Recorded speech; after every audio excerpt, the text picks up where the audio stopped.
Welcome to San Antonio by Night.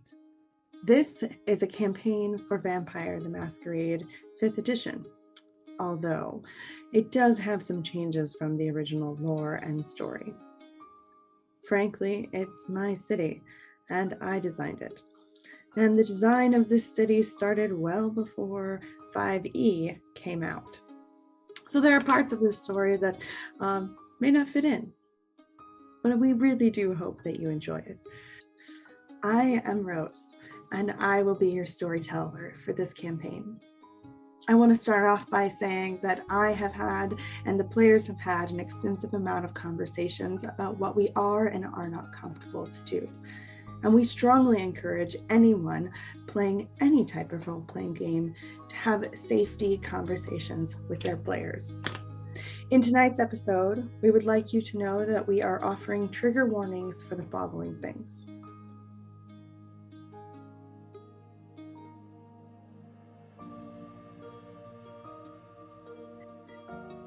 We'd like to invite you into tonight's episode of San Antonio by Night. Before starting the episode, we'd like you to know that our group has had extensive conversations about consent and triggering. Please know that we have our own set of safety standards that you may or may not understand. There will be breaks or transitions in the video that may not be super smooth because we have made a decision to protect the children that are in people's homes, the content that may or may not upset our players, because ultimately it is not about entertaining you. It is about our players having fun. Though we love you and we appreciate your support, my top priority is that they feel safe at my table. Vampire the Masquerade is a dark game. You play the villains. You are, in fact, the monsters. This particular story has a lot of themes of watching someone lose their humanity and slowly become the monster that we all know vampires to be.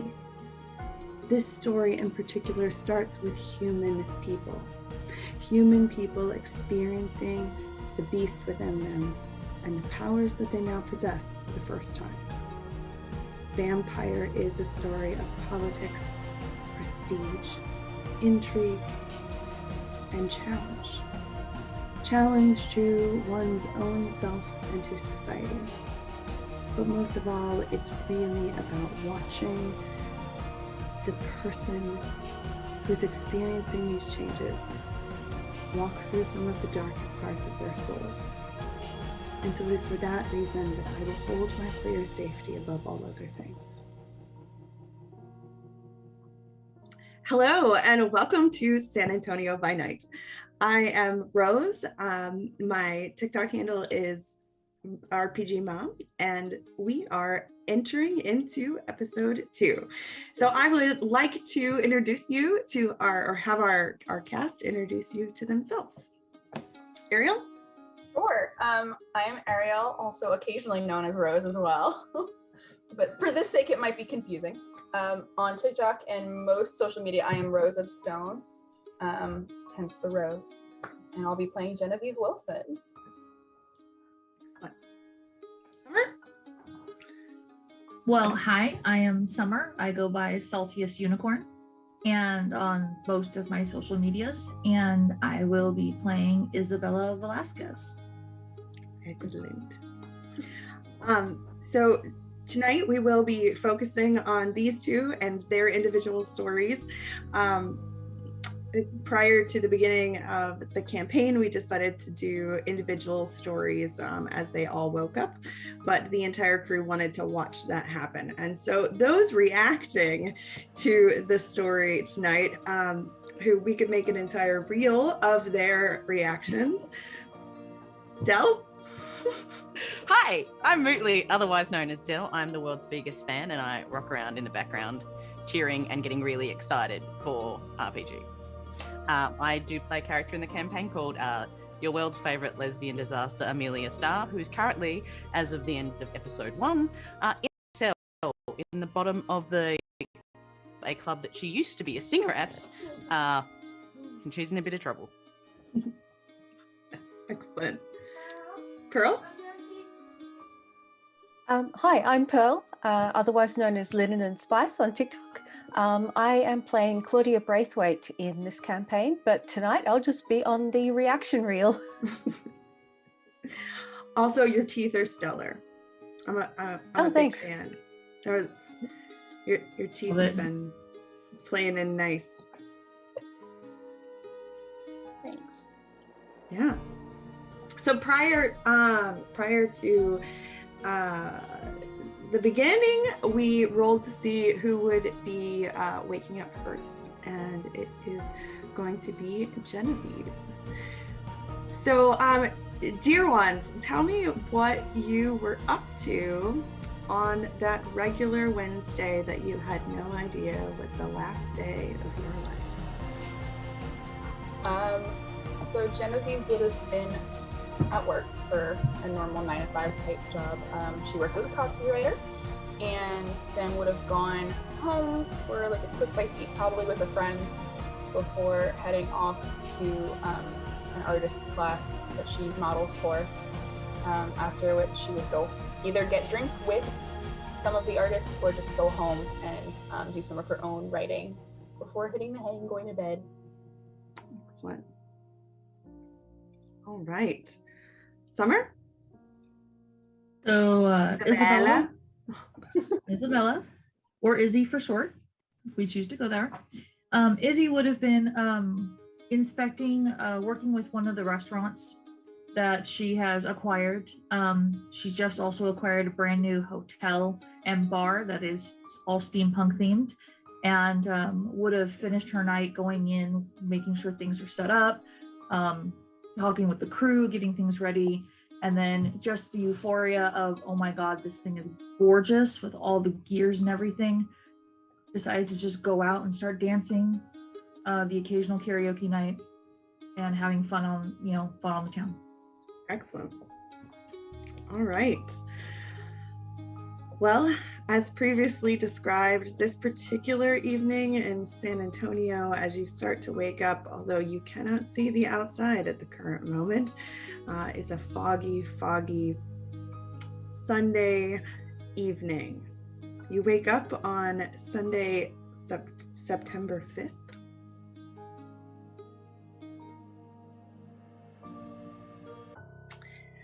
So, Genevieve. Yes. As you start to wake up, you're laying down, and you're not, I would assume, prone to over drinking or having hangovers. It's not that you haven't done it, it's just kind of not your regular gig. And you realize that you are, like when you start to wake up and you look at the ceiling and it's not your ceiling, even though all you're doing is looking at the ceiling. Yep. Yeah. Yep. So, as you start to wake up, I would like you to roll your rouse for the day. Okay. So that is what am I rolling? You're rolling 1d10, and you are simply trying to pass. So all of the players are waking up at 4 hunger. So if you by chance fail this, we're gonna have a different kind of wake up scenario. So I rolled a 6. That is a pass. Okay. So anything that's passing is 6 or above. So as you start to wake up, you kind of like start to feel this like soreness in your throat, but you're hungry, but you're not really sure where you are. And when you look around, you start to realize you feel like something crawling up your leg.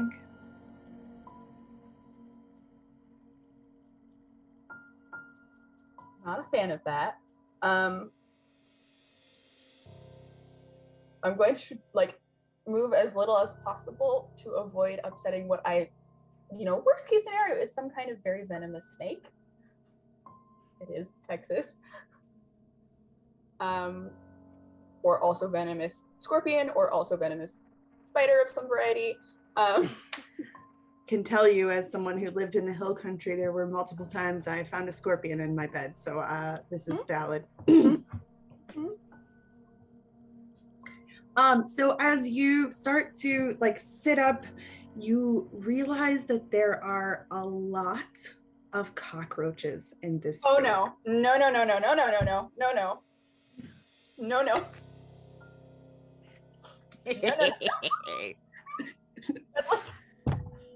Oh, My inner Amelia just loves that. I'm not triggered. This is Genevieve. Just like, no. And you look, and as you look around the room,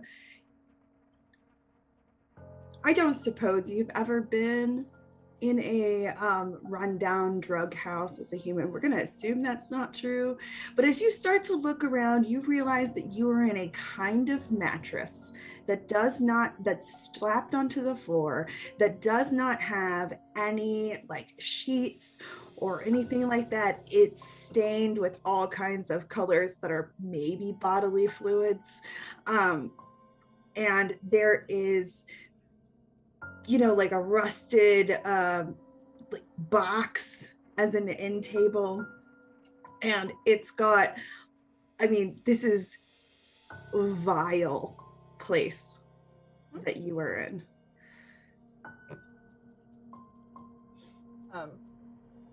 I'm going to shoot up now that I know that they're not venomous and just like full on just beat them the fuck off me. Do the cockroach chase? Yeah. Okay. Excellent. Well, as you start to like get up and you're like, what the fuck? This is gross. You realize, my dear, that you are not in your normal clothing. So as you look down at your clothing, you realize that you're in this corset that comes up around your neck in the front. And as it like connects here, it's like this mother of pearl, beautifully encased corset feeling front.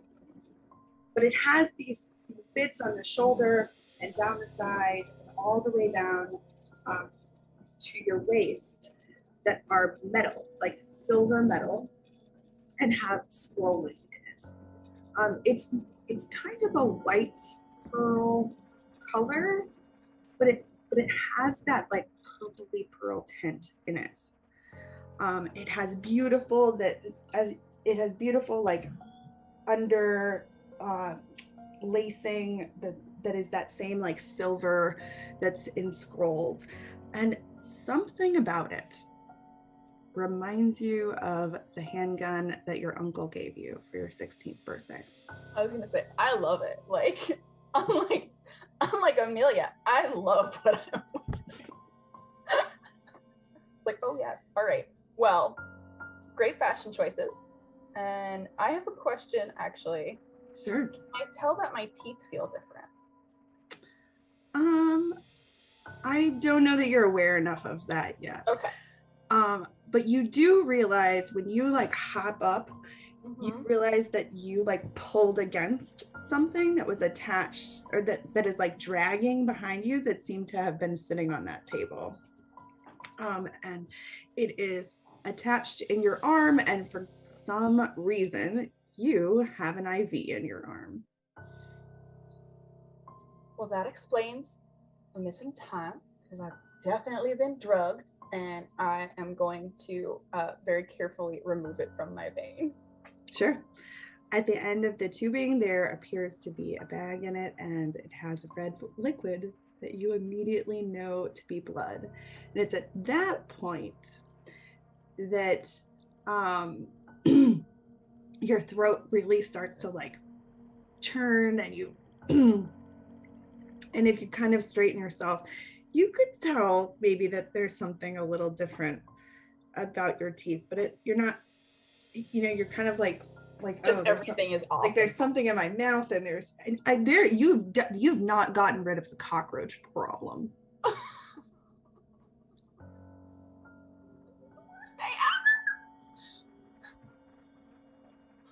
I'm going to, now that the gross bag of blood is not attached to me anymore, and I'm going to continue trying to work on the cockroach problem and see if I have any of my effects, especially my phone.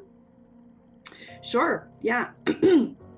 As you start to look around, you realize that there is like a handbag that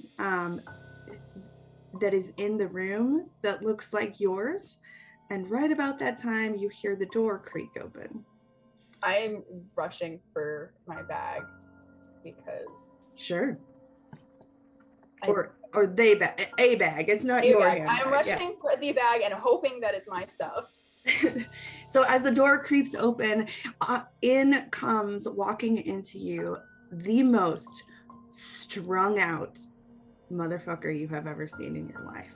They have like the sunken in cheeks. They don't have all their teeth.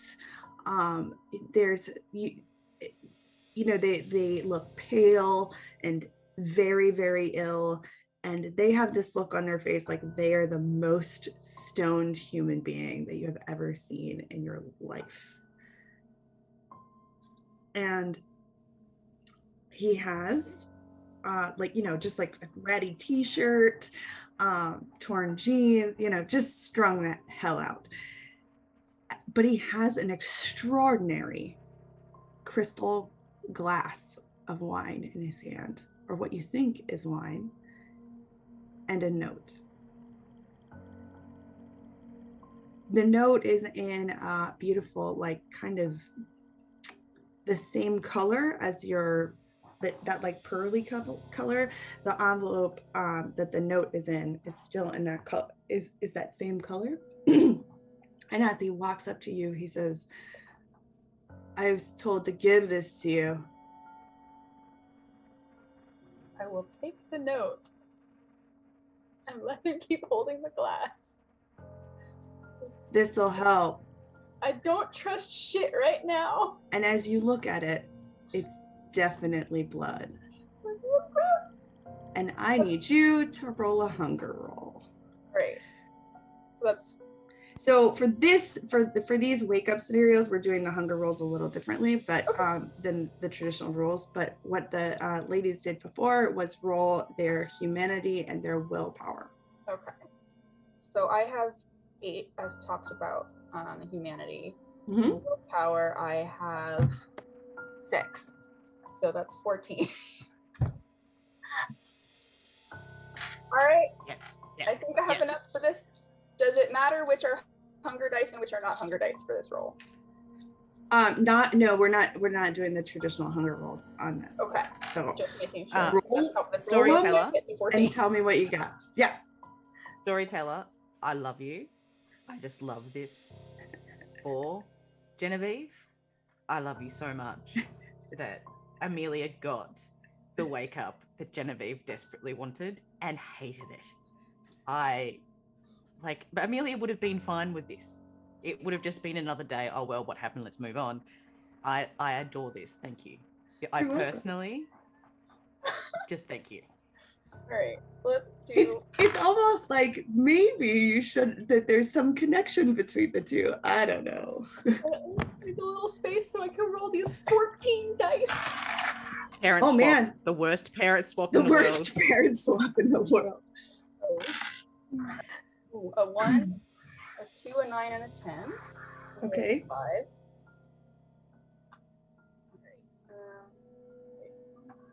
And a 6. Switched at birth. But like unbirthed. Ooh, another 10. Oh, that is the only 10s I get. One more. Yes! Join me in hell. And 1 1. And a bunch of 8s, 3 8s, a 9, 3 6s. Oh man, you are definitely going for it. Makes Thank me you, so universe. happy. Thank you. So, You are welcome to describe the process of drinking the glass and then going for the dude Alright. if you want, or I will assist you in that. No, I think I can get it. I just need your process. Monster. So even ravenous and, you know, obviously losing control of something, she is still a lady. And so she will grab the glass, and she knows how to drink quickly without spilling a drop, because she's been to enough big family dinners where her very, very Republican extended family are. And the only way she gets through that shit is by not being sober. Excellent. So that's called glass, sculling, and it is not ladylike. That's called sculling, and it's not ladylike as much as Genevieve likes to pretend it to be. It is when you're dressed in haute couture and surrounded by the finest things. That's what she says. Chug, chug, chug, chug, chug. So yeah, she just downs that very smoothly and then puts it down on the table. Oh, there's no table. The only thing in the room is that table. Oh, I'm sorry. It was across the room. No, it's just on the floor. Close enough, she will put it down on the floor, and then I'm assuming with speed that surprises herself. Sure, yeah. She lunges for the junkie, and then just like you know, like leans him, like makes his head move so that like it's bearing his neck, and just like goes to like fucking town. Excellent. So you drink the shit out of this junkie. Yeah. And while you're drinking him, you realize that his life is slipping from him. And you definitely kill this guy. You drink him all the way dry.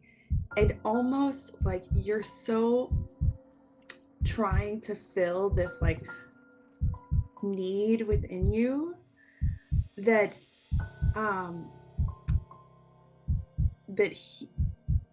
it's almost satisfying for you that you killed him.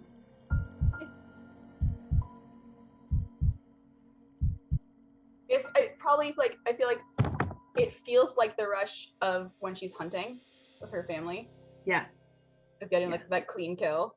Yeah. Yeah. So what would you like to do? You just killed a man and he's in your arms. I'm just gonna nope. And just like turn around and read the note. Okay, what's up? I have a question. Yeah. When a human has taken drugs and a vampire ingests their blood, yes, especially at large capacities. Yes. That is the only way for vampires to consume drugs and alcohol, because vampires' bodies do not metabolize the drugs and alcohol. That's all. I'm aware. Was he high when he handed me shit? You don't know yet. I mean, his blood is rushing through my body. I might know now.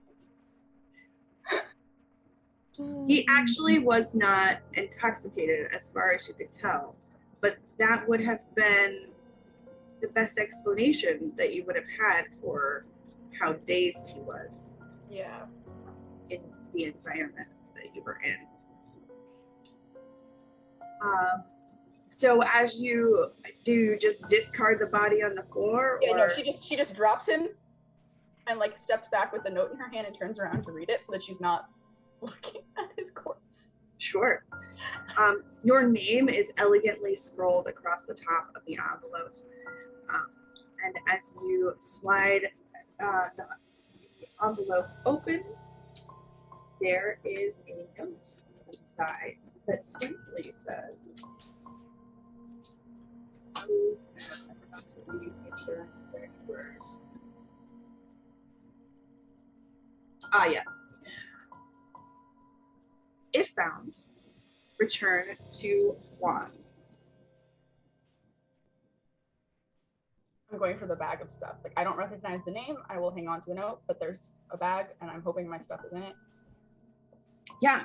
So inside This has no pockets. Yeah, inside your purse or the bag, it's like I said, it's the handbag is just scrolled beautifully. It seems to match the silver scrolling on the side. Inside of it is your handgun, your cell phone, and your ID. I'm going to my phone. I'm looking for messages, any of that. Like, Sure.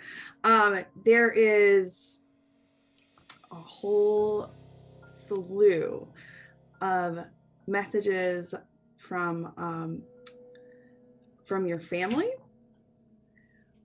There are a couple of check-in messages from the man in your life.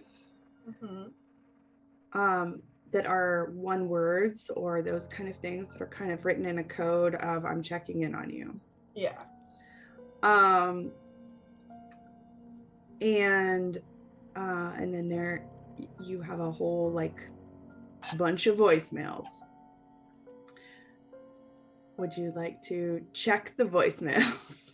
Yes. Before I check the voicemails though, does it look like there are any responses from my phone to any of the messages that we're checking in on me? Yeah.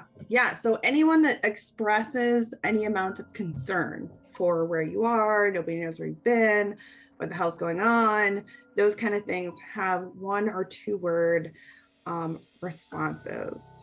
Those they kind of feel like a bot has responded to them. You have no recollection of responding to these things. Yeah. And as far as you can tell, starting on the 2nd, is when all of this kind of starts to come in. Imagine I also realized that I don't remember if this is the 5th, because the date's on the phone, that I don't remember the last several days. Next question. The messages from my man that are in code, the responses are not in our code. So correct. That's a different problem for whoever the fuck sent those.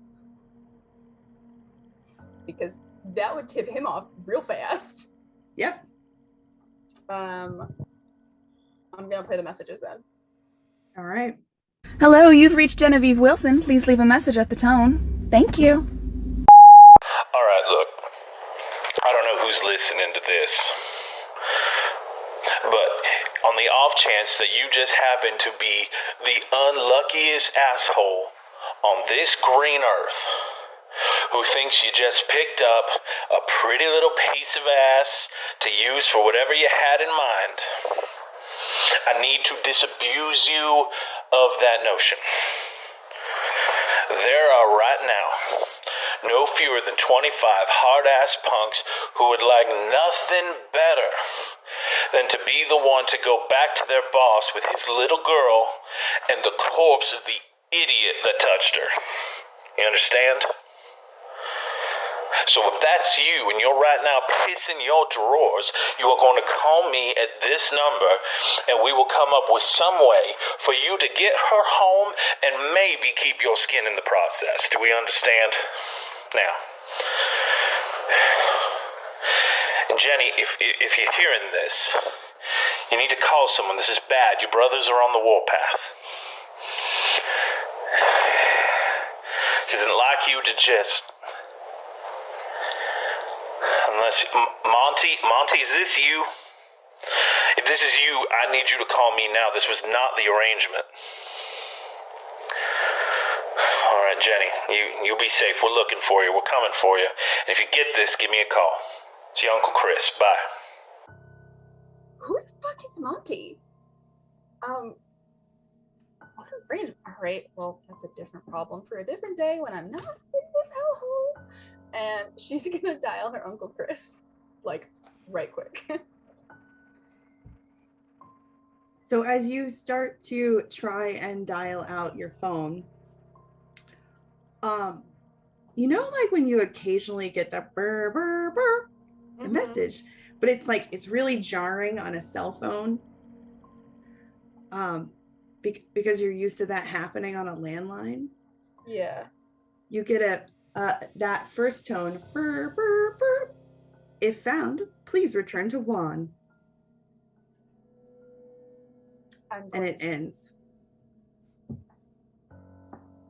that's fucking stupid, weird shit. And gonna put my phone back in the bag. Does the bag have like a strap that I can sling over her shoulder, or is it like a clutch? No, it's like a clutch.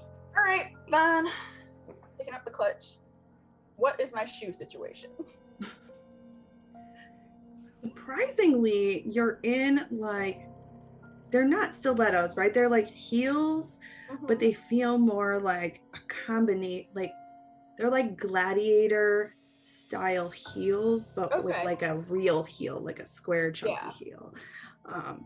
And they beautifully and perfectly match. You're also in what it appears to be like a white flowing skirt with a pretty high slit, and on the outside of the kind of pearl armor is a white lace jacket with like the frilliest of sleeves.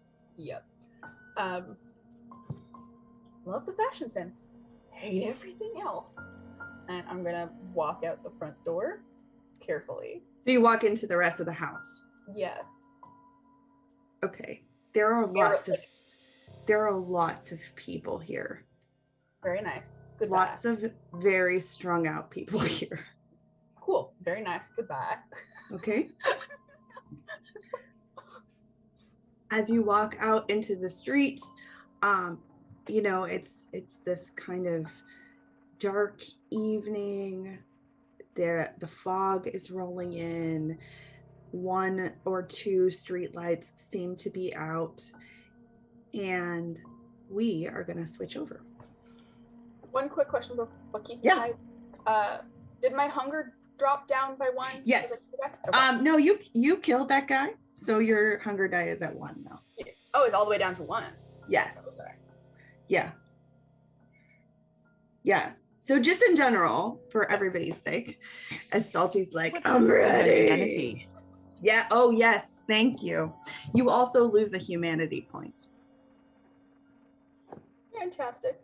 Whitley did as well. Come with me into the dark.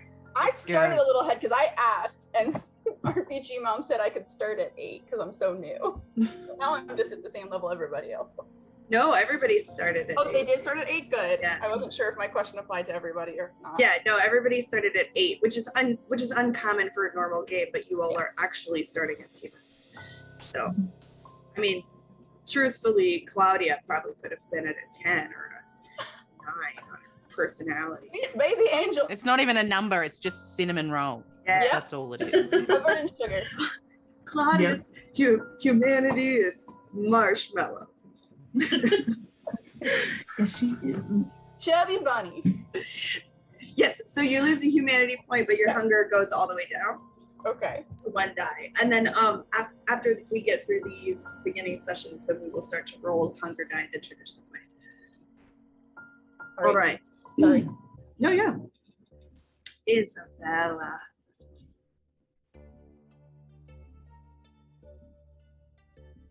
Yes. So the last night of your life, you just soaked in this immaculate beauty of your new club. You're still geared up. It's steampunk gear as far as you remember. And as you start to rouse, I need you to roll a hunger die. Or the rousing die. The rousing die. 7. 7, you pass. All right. Sweet. As you open your eyes, you feel like you're laying in a very metal room. You know, like when you wake up and you're like laying on something that's cold and metal? Yeah. And you're kind of like, ugh. And as you start to like wake up, look around the room, you don't recognize this place where you are. Doesn't feel like one of the tables at work. Don't think I was that drunk. But it's a metal table, or metal whatever I'm in or on. Yeah, it kind of reminds you of like those, you know, in the back of your kitchens where you've got those like metal like cleaning things. Yeah, the countertops that they have for like prep tables and stuff like that. But as you start to look around, this whole room seems to be more like this. The ceiling is metal. The walls are metal. You look over, there seems to be a ginormous, like the biggest filing cabinet you've ever looked at, but like the drawers seem to be like this big. Okay. Has your character ever seen a morgue? If they did, it would have been a very long time ago. I could see like flashes of memory, but it's gonna take a minute for them to realize it. And that I just realized that like as well. So or watching TV shows. Right. That would be the crime other shows would have helped. Yeah. Which that totally fits her MO. So I could see that feeling, looking around and realizing, how did I get here? Because this is not, it's cold. Would I feel cold? It's very, you get sensation, but you're not like the table is cold, but you're not, your person is not chilly. Does that make sense? Yeah. So I move my phone. Damn it. I would, I would like everyone also to know, just in that one moment, I am quietly collecting mini bloopers for my own joy. And one of my mini bloopers that I have is one moment when Rose went to have a cigarette break, when basically Pearl and I did an entire character analysis conversation on each other's characters in that one moment when no one was watching. And we're like, yeah, your character. We're like, blah, blah, blah. It was magnificent having watched the raw footage on YouTube. That was fabulous. So yes, I don't even remember that. Yeah. Rose is gonna come in too. So I'm never reading again. Yeah. So you, as you start to realize you have like a headache, you feel like your body's really sore, like you feel like, when you've laid in the same position Far too long, but you don't have that sense of like, my arm is numb. You have that sense of like, oh, my whole body hurts. Why do I feel like shit? I'm definitely hungover. And as you start to sit up, you realize that there is a pole on the end of this this table that you're laying on, and it seems to be some kind of IV, and it is attached up under your skirt into your lower thigh, or not thigh, your lower calf, where your artery is in your calf. So I'm wearing a skirt. You are, in fact. That right there is going to be shocking enough to be like, why the hell am I wearing a skirt? Where did my designer not good PPE go? Like, no, okay, skirt. Yeah, I'm going to be sitting up and looking at that and looking to see where I could disconnect that and. Sure. So your option is to either pull it out of your leg or carry the bag with you. Let me describe this outfit that you're in. Mm-hmm. So you are in what appears to be kind of like, if you were to imagine a futuristic business suit, this is kind of what it would look like. It has that like, there are parts of it that feel very like suit jackety, but it has these kind of like long spikes on it that make you feel much more regal. But it is certainly like, it's, like the classic female black suit. Right? Yes. The pencil skirt with the kind of the jacket. It has that feel to it, that it's just this elegant Like, I will fuck a motherfucker up at the business table, right? Like, Yeah. no businessman ever would be able to not fall to his knees before you in this power suit. It's just not your traditional power suit. It feels very odd. So, looking at it, yes, I would be perturbed about the skirt because that's just not what I normally wear. But feeling and looking at it, yeah, I could feel the power of it because, like, the clothes definitely make you when you're trying to have that presentation everywhere. I would still, sitting up, feeling this and looking at this, go, deal with that in a minute. I need this out of me now. Okay. And I need fine pants. So I will go and pull the ivy out and hold pressure for a moment. You don't bleed. Weird. But there is definitely blood in that bag. Am I looking pretty roughed up, or I just feel roughed up? You really can't tell because it does come all the way down. Yeah. And it seems to have like a tightness to it. There's like it feels tough, and yeah, I guess the other part is it comes up around your neck, but there's something about it that feels like stiffer than a suit. Okay, all of this is weird. So I've pulled out the IV, and I recognize that's blood, right? Mm-hmm. And you start to feel your throat tighten a little bit. Okay. I had way too much rum the other night then. Just way too much.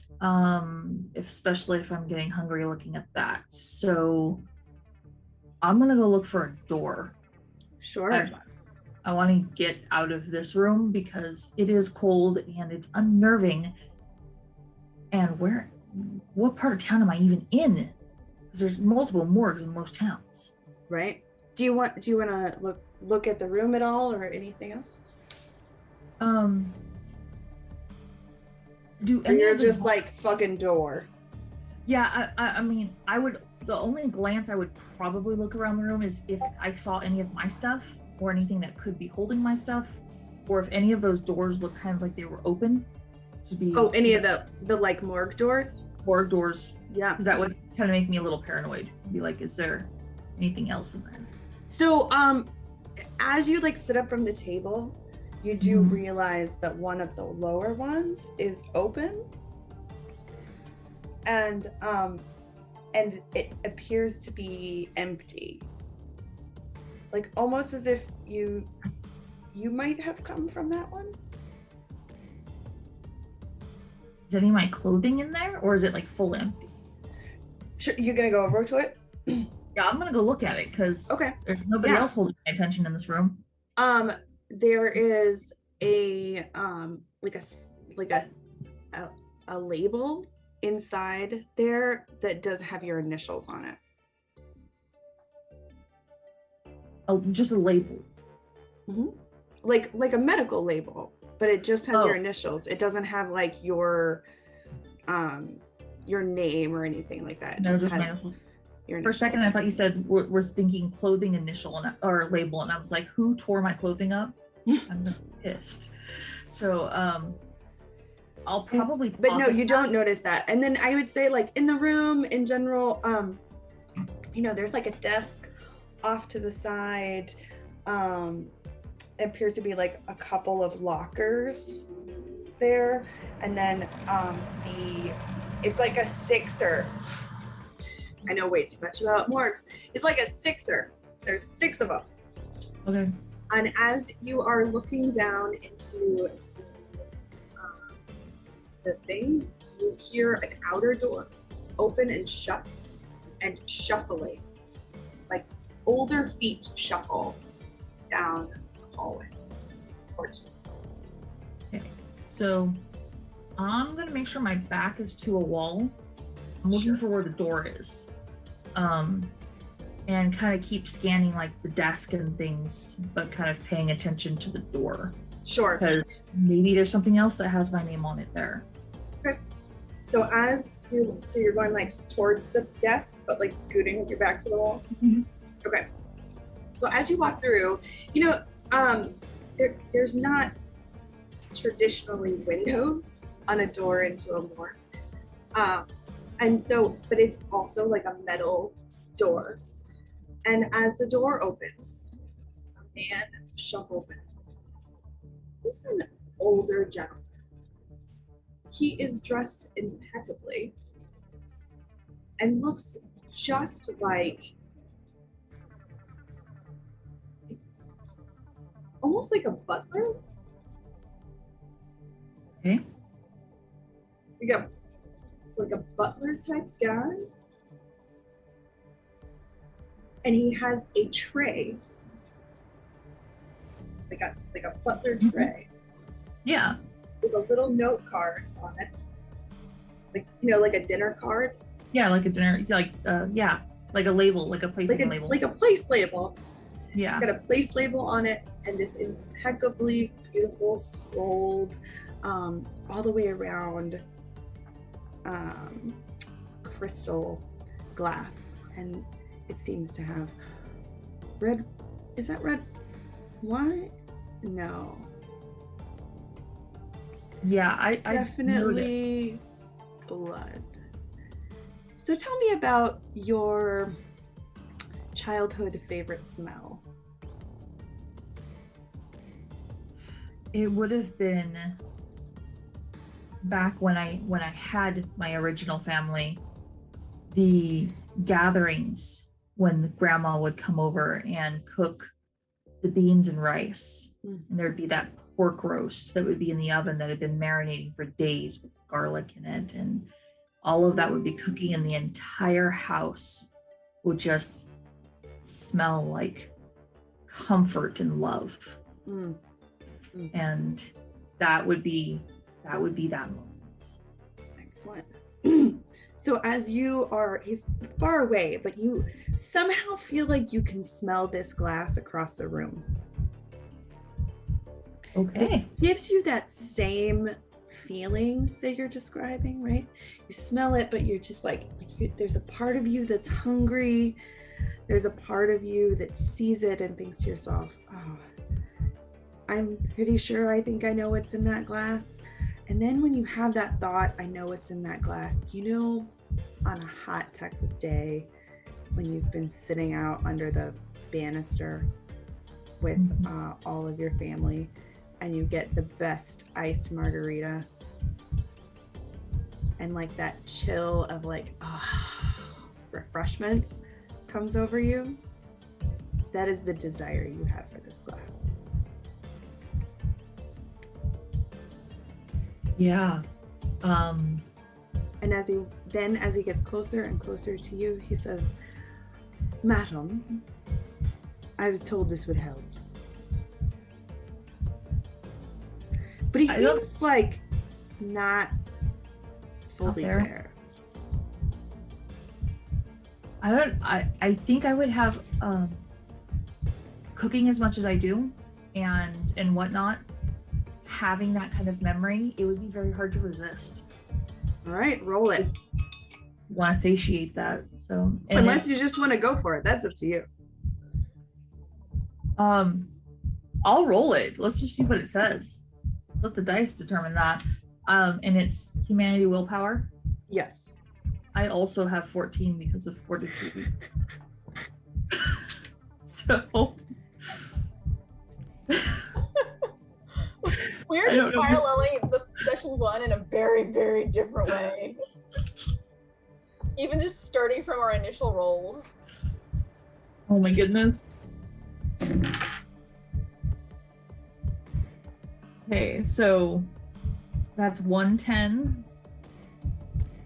1, 2, 3, 4 9s. Okay. 2 8s. 6 And then it is a 5, 2 4s, a 3, and 2 2s. All right.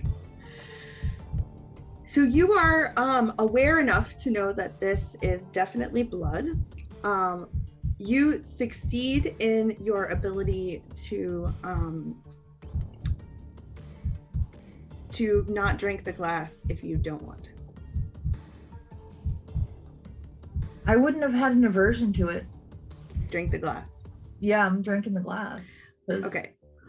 So once you drink the glass and that touch hits your lips, you get real hungry for this dude real fast.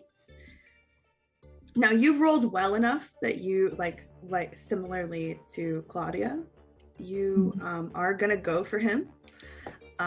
This is your first taste of blood as a vampire, so you're definitely going for it. But you have the willpower. If you choose, you succeeded well enough to not kill him. Okay. So, to recognize the moment when he goes limp. So would you like to describe going for him? yes. Or Jeeves. I would, seeing that he's a butler and he probably knows what I am at this point, which I don't even really realize yet still, but whatever. I would have put that glass back down. Mm-hmm. And I can see where he would have possibly turned and just bared his neck. And I will go in for that moment and just right there at the neck, right where the artery is, and I can't see me being too gentle. Just like at that point, kind of just going for it, because yes, it's blood and kind of gross, but at the same time I work with blood and bleeding animals and cooking every day. Mm-hmm. And right now, all I'm smelling and seeing in the back of my head is roast from a memory that's too far away. So I want to satiate that hunger. I'm laughing because in my mind I'm like, butler equals roast. Yes. At least he's clean. Like, being a butler, there's a good chance he's probably clean. Mm-hmm. Mm-hmm. You don't know what those butlers get up to in their off time. You don't know. So he, as you're drinking, he starts to go limp. What would you like to do at that point? You gonna put him down? I would put him down because you don't mess with other people's health. All right. I don't know who he works for. I don't want to piss somebody off. Cool. So you drop. He goes limp. You remove from him, and as he's like laying there, he's unconscious, clearly, but he's breathing. There's like a trickle of blood that is slightly running down his neck, like that last bit of sauce. Yeah, I would totally lick that, just right up the neck, and let him. As you lick it, the marks you had made disappeared from his neck. I left marks? Where the fuck did those come from? Your canine teeth are a little longer. Okay. Maybe I still have some rum in me. I'm gonna make sure that he's kind of comfortable. I mean, as comfortable as you can be in a morgue. Sure. Are you going to put him on the table? Are you going to leave him on the floor? What are you going to do? I'll put him on the table. Or in the chair behind the desk. I guess that's another option. That's probably more likely in the chair, because I wouldn't want somebody thinking, oh, we need to put this guy in the fridge. Sure. So I'll leave him in the chair, but that would also remind me of the card.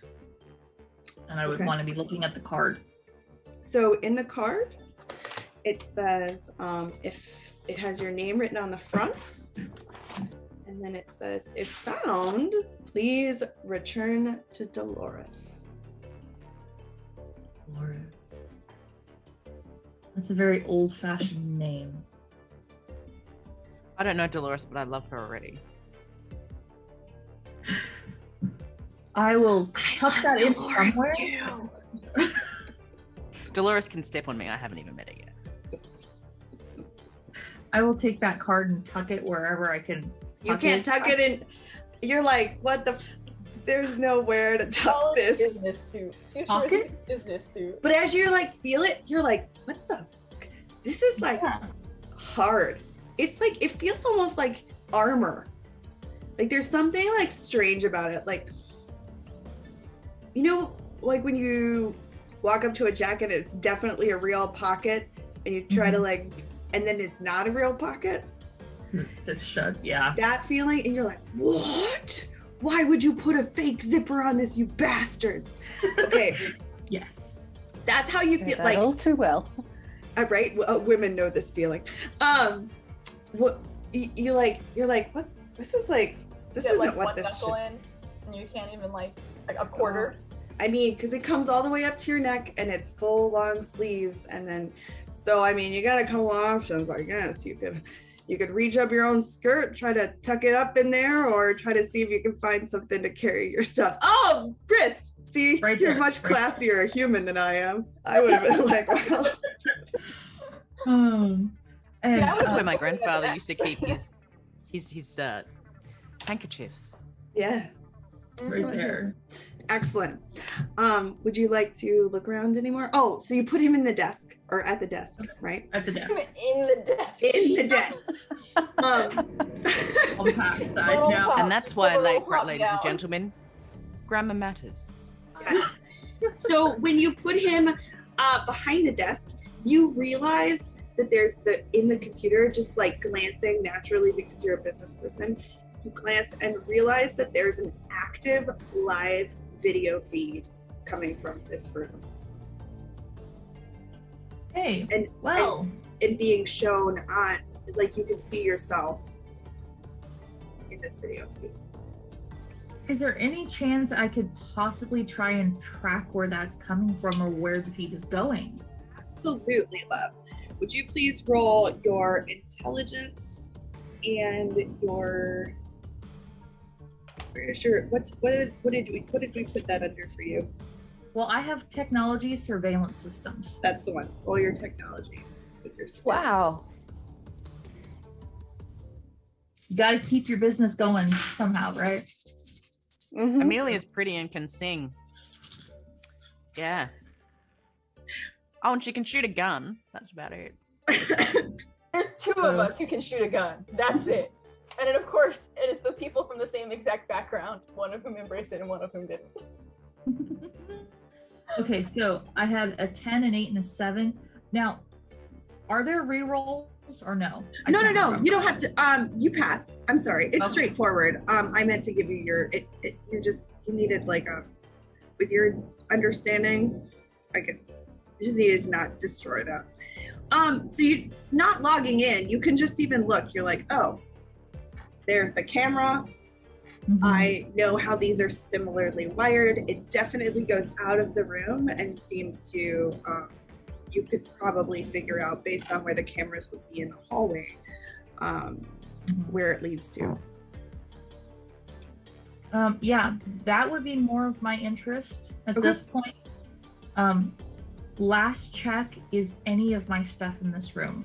My cell phone, my IDs. Sure. When you, if you start rummaging through the lockers, you find a locker that has a lab coat in it, but also in that is a small, like, you feel like you could, it's like, it looks like a briefcase almost, but like a real cute one with a belt that you could Nice. strap across your waist if you wanted. I will definitely do that. Does the Inside that briefcase is your cell phone, an ID, and your keys to all of your restaurants. yes, is that Not to your home, just to Just your the restaurants. Really great. which- The party have all like gotten their items and their ID and their phones and their their keys to their stuff. Yeah. Yeah, it's really great. Everyone did that. I Their can pockets. That's check how their- my keys are organized. Yeah. Because Yep. yeah, house key is separate from the work keys. Yep. I'm I sorry. see you've got a carabiner there. Yeah, that's because I'm a raging bisexual. Yes, you are. Wait, is that a thing? It is a thing. You not seen the I TikTok was in video? high school. Me too. But I will say they have evolved to carabiners. Previously, we used to have like these chains I that had we a used chain to attach wallet to the too. little bit. Yeah. Yep, that was a whole thing. It I was had a a chain thing. wallet from Hot Topic. It was black with blue flames on it. Nice. Yeah, in the early I really- 2000s, and now it's a carabiner because carabiners are cheaper and also many more lesbians and bisexuals hike now. Yeah. I saw those TikToks and immediately put a carabiner on my keyring. So I didn't realize that was a thing. We have to. Our stream has officially become "How gay are you?" yeah. The keys We're all edition. very queer here. See, mine was my ADHD. Like that was the only way I could keep Mhm. track of my keys. Was the I hear carabiner on my jeans. So, I hear you. So as you walk into the hallway, you realize that to your left is seems to be another camera, and you kind of glance down, and there appears to be like a tower room. You know what I mean? Like a computer tower room, Yeah, where all of the computer major room. databases would be. Yeah. And you look the other way and you see a set of double doors, and there appears to be a military security guard standing on the other side of the doors. And as you kind of look through the glass, everyone is in uniform. Would that lab coat have fit me? Yes. I think I should be putting the lab coat on. It's gonna protrude a little bit with your bits from your shoulders. You know, This is my outfit. But you could definitely wear it. I could at least fake it a little bit, maybe. Yeah. They're just really giant shoulder pads. Yeah, The there you 80s are go. back in style. Yes. There we go. I think I would want to head over to the server room. Might actually have like the full-on surveillance, like where the cameras are, so I can maybe find a way out. Or I can Yeah. go through the doors. I would think that I would personally go look at the server room first, just to see if I could see the cameras, to see if there's maybe changing guards, something that would let me know to sneak out. Sure. So as you go down and you try for the door, it's locked. Yeah. But you maybe could break this. I mean, yeah, I could maybe do something. I would at least try to hit the door or something. Like rattle it really hard and try and push through. I can't remember. Where's your sheet?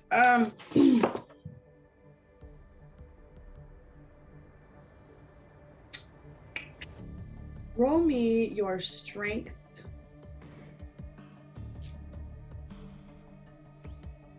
Oh, yeah, you have fortitude, right? Yeah. Roll me your strength and your fortitude. Just a straight roll. 10, 9, 7, 3. Oh, you 3. I meant to tell you you're 6. You're fine. You snap the handle. Like you jig it enough that it like unclicks, and you're like, I didn't know I would like. So you now are holding the thing, but it's gonna open. But you're just like, how did I just? Okay. I'm assuming the lab coat probably has a pocket, and I probably don't want to drop that and make noise, so I'll just tuck it in the pocket and go through the door. Excellent. And on that note, we are going to pause and take a quick break. Sweet. Episode of San Antonio by Night. As we enter our intermission, I would like to share with you a piece of lore. This is from Vampire the Masquerade as a whole, but I will also be sharing with you how that applies to what's happening to the players in San Antonio. Of course, we're going to be speaking tonight of the embrace. The embrace is the moment in which a human becomes a vampire. And traditionally, that can look very different in its process, but there are aspects of it that do not change traditionally. You may have gathered that the particular players have found themselves in quite a unique situation, and their embrace is no different. Traditionally, the embrace comes from a kindred wanting a childer, for whatever reason they may want a childer. Loneliness, someone to do their bidding, or it's simply a feeding that went really wrong, and they had a moment of guilt around it. You see, traditionally, mass embraces only happen in the Sabbat. They do not happen in the Camarilla. San Antonio is a Camarilla city, and by all accounts, everything that you see happening could be considered a mass embrace.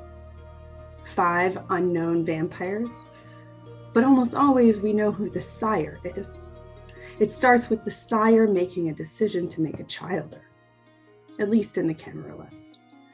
And in this case, or in a traditional case, the kindred drains the human completely of their blood, where they are in fact dead. And it is in that moment that whatever means they choose to drain them, whether feeding on them or other means of draining blood, it is the moment in which they feed them directly back their blood from their body.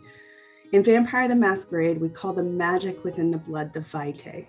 The vitae being so strong in the current vampire's body that it transfers into the dead body and creates in that moment what is referred to as the embrace. Now the process over the next few days is different. Often at that moment, the childer will wake up in some moment of both ecstasy and pain. Some describe it as the most intimate and extraordinary moment of a vampire's life, or unlife, if you will. But you see, our players missed that moment. But they also missed what typically comes after that, a wild, hungering frenzy. Because when you're transformed and given just a bit of vitae, you have less than one blood point. That will send any vampire into a frenzy. So often, not only is their first moment of waking up undead a moment of passion, it tends to be also a moment of destruction, of losing a part of themselves and losing a part of their humanity because they are unable to control the beast that has just woken up within them. Part of what makes this particular story interesting is that over the next few days, when the women, our players, are asleep, is when the other things happen. They start to take on their animal forms or their more different looks about them. They get ill in one way or another and lose most of their internal organs. There is a whole process of internal decaying and the body letting loose of that they get to miss out on. But then they also missed out on the ecstasy and the debauchery. When the women woke up, they have 4 blood points or 4 hunger dice filled. So, that's pretty good. It's pretty good. At least they have a little bit to sustain them. Typically, when you're at 5, that's when you go into the frenzy.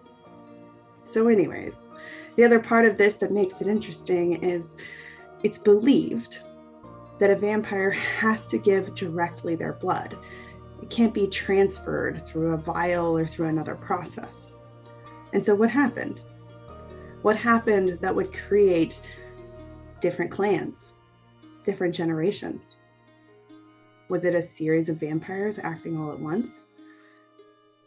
Was the blood kidnapped and someone found a way to maintain the vitae within it? All of these things will be interesting, at least for our players to try to figure out. Good night. Okay, let's check the ghoul records. Oh my goodness, so many new ghouls. You know what? I think we need a spreadsheet. Okay. New ghouls.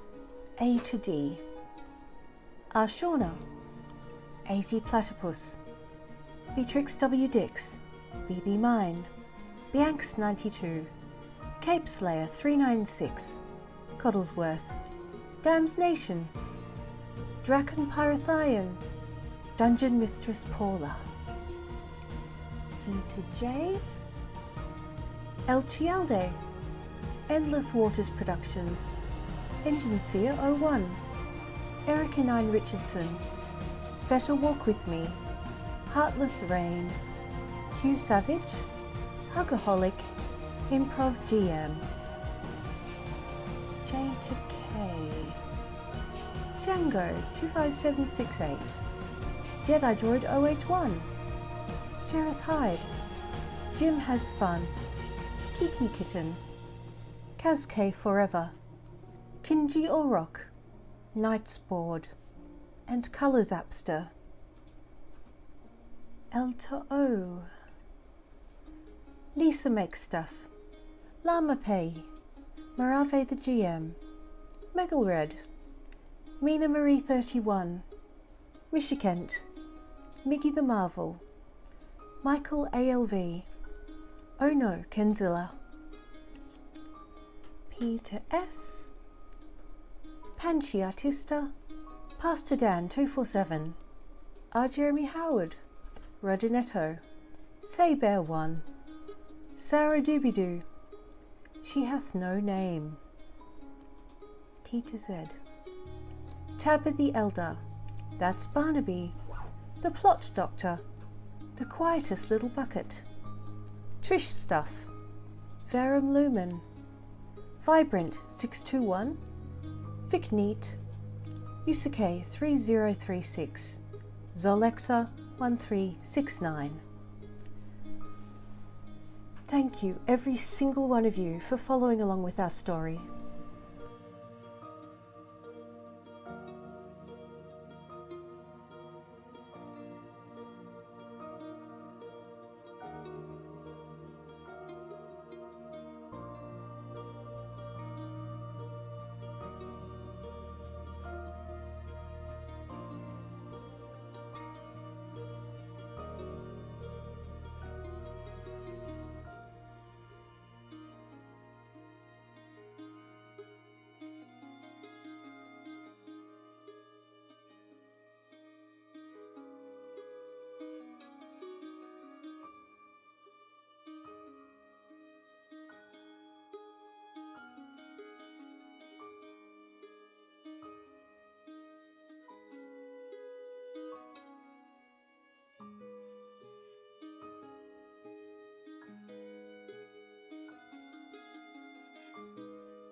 And we are back. Welcome back. Okay, we are going to hop over to Genevieve. Yes.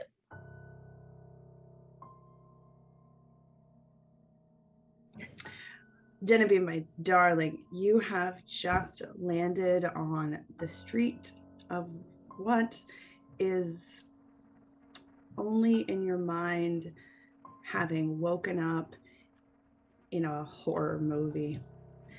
And now you have found yourself still with that little bit of a feeling of there are bugs on you. And you have landed on the street, and you're in kind of the middle of what, either way you could go. There would be an intersection, probably 2-3 blocks either direction. What would you like to do? I'm gonna shake out my clothes and my hair just to like really make sure there's no cockroaches. Sure. When you kind of like dust out your hair, there was definitely one still in your hair. Oh no, not great. And then I'm gonna walk in the direction, like towards the intersection where there's the most streetlights still on. Like, okay, in sure. terms of direction. Sure. You're just gonna walk, or are you gonna run? I think I will walk carefully, quickly, and aware, because sure, like running is also very like eye-catching. And sure. So it is. You can tell that it is. It's early night.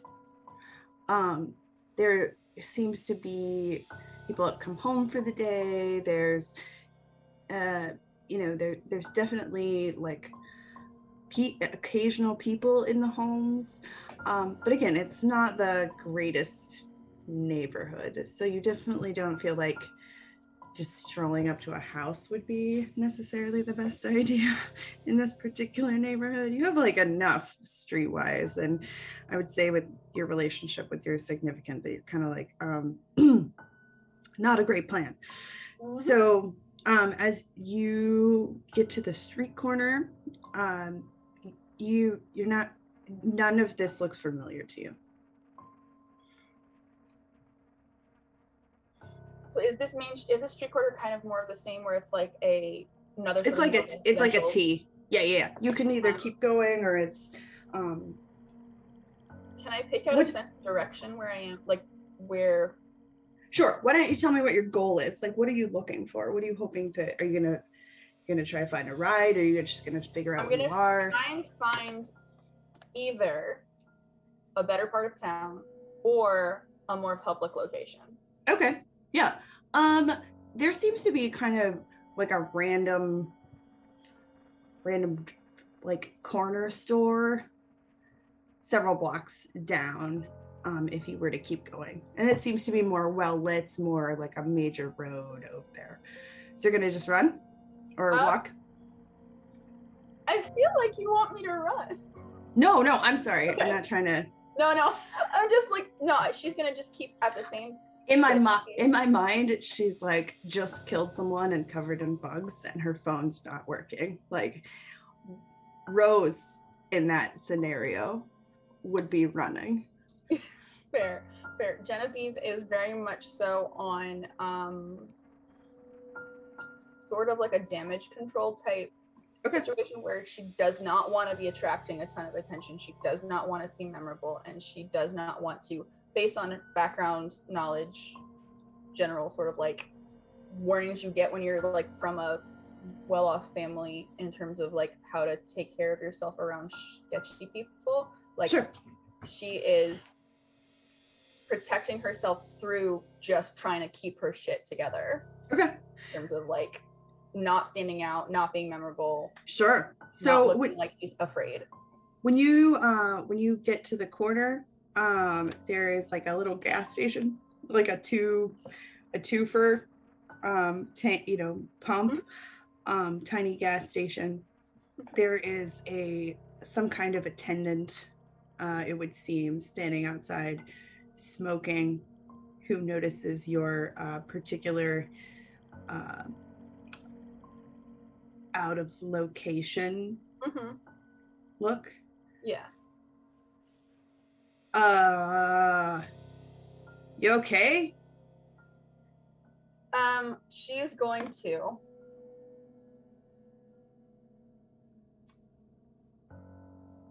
she's going to give her nicest, sweetest smile. And I go, sort of trying to put a little slur to her speech. Like you've been drinking? Yeah. Okay. Like, yeah, I'm fine. I just lost my friends, and I don't know how we got to this part of town. Can you tell me, like, how to get to Main, like, the main thoroughfare? I'm sure I can find a cab or something there. You lost your friends in this neighborhood? Well, we met this guy at the bar, and he said, like, he knew some really cool joint to get some fun shit going, and I just, it wasn't fun anymore, so I kind of left. Oh, man. Would you mind helping? Yeah, come on in. You're in, darling, you don't belong in this neighborhood. Come on. She'll follow him, just sort of like, yes, sir, put on the light. But very aware of her pistol and her purse if she needs. Sure.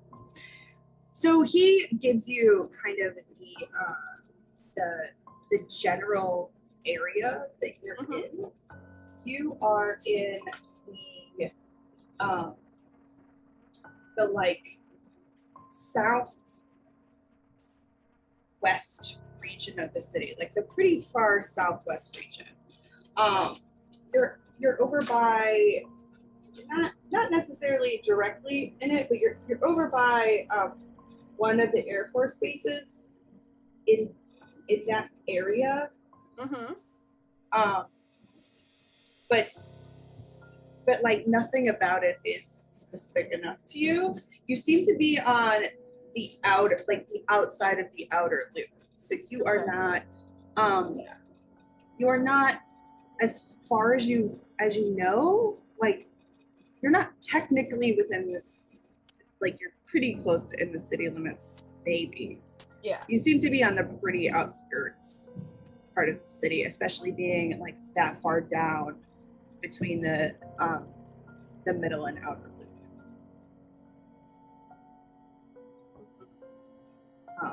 You've never been over here before. Yeah. No, this is well outside anywhere she would normally go at all, or even think to go. Like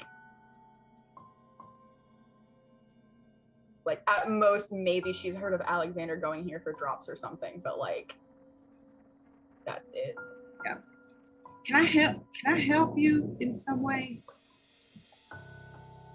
Yeah, just point me in the right direction. I don't suppose there's any way to catch a trustworthy ride from here. Or do you have a phone? Do you have a phone I could use? Mine died. I mean, I could call you an Uber, but I'm not gonna let you use my phone.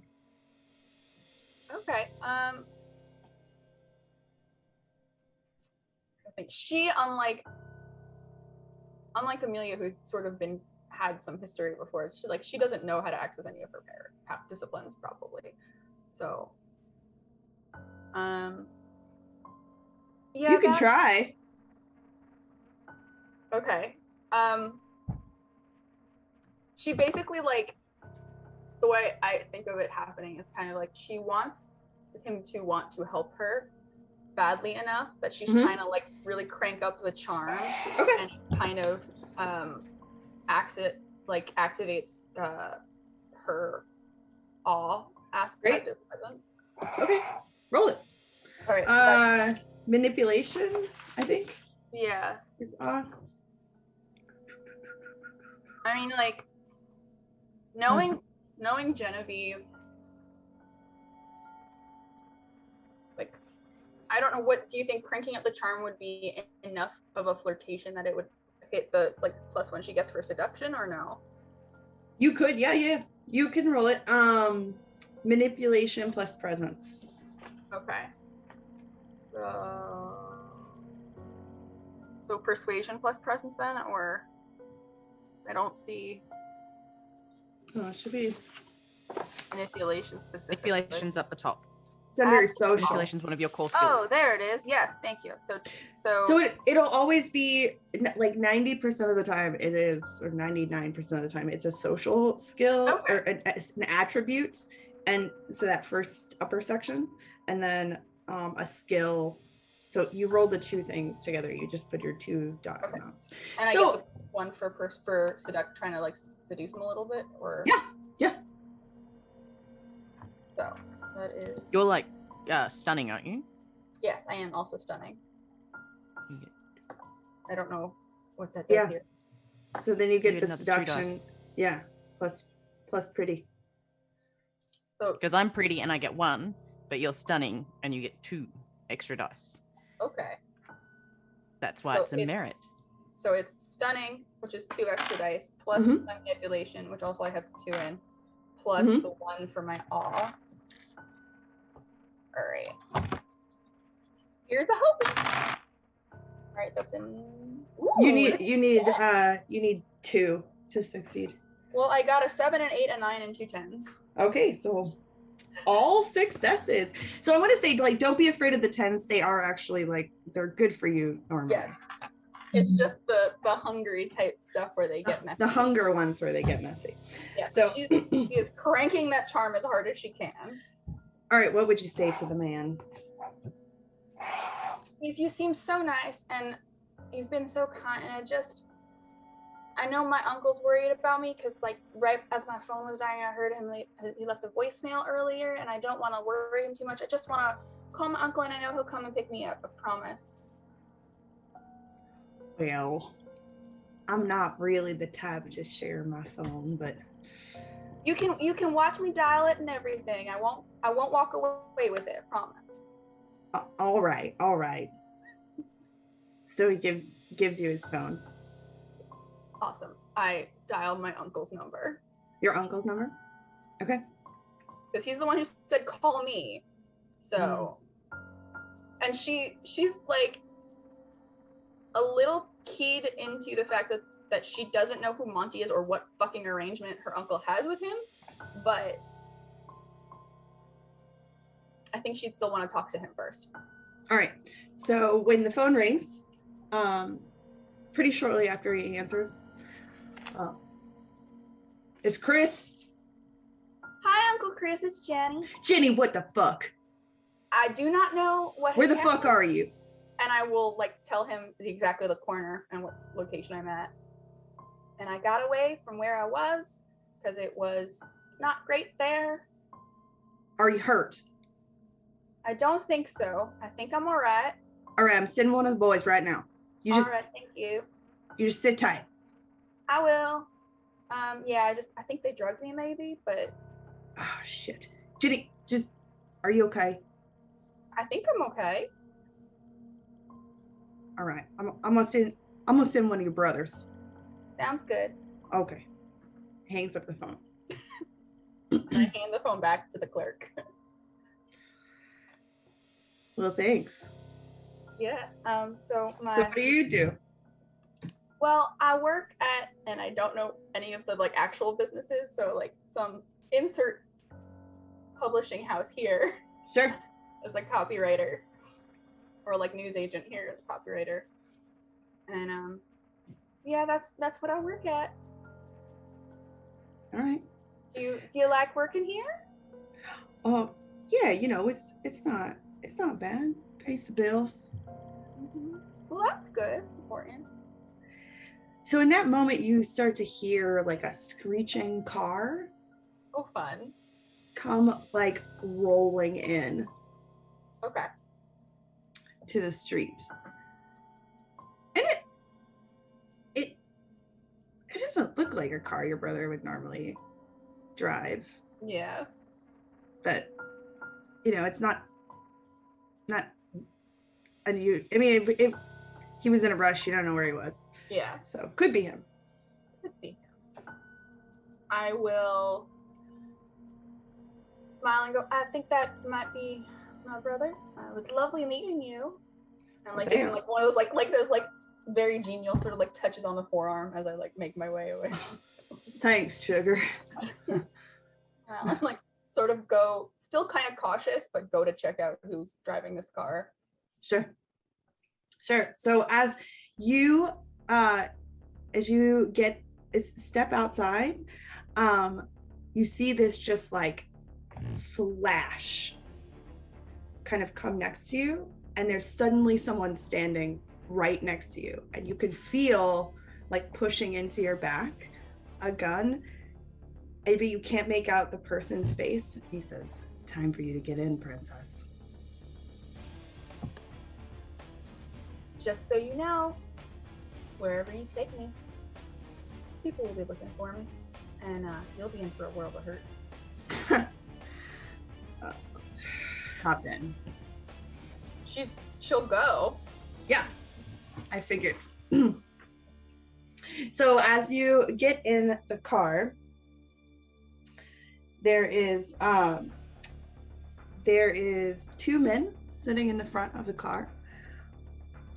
One appears to be in a military uniform. Okay. For the Air Force Base. Mm-hmm. The other one just kind of looks like a regular kind of business guy.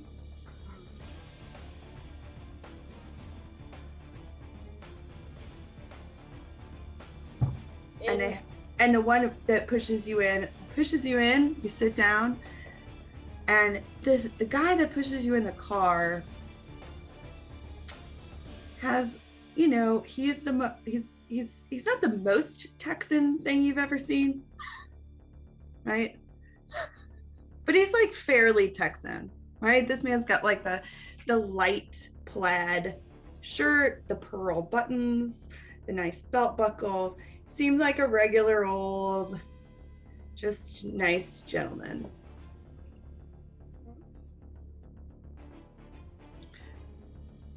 And he says,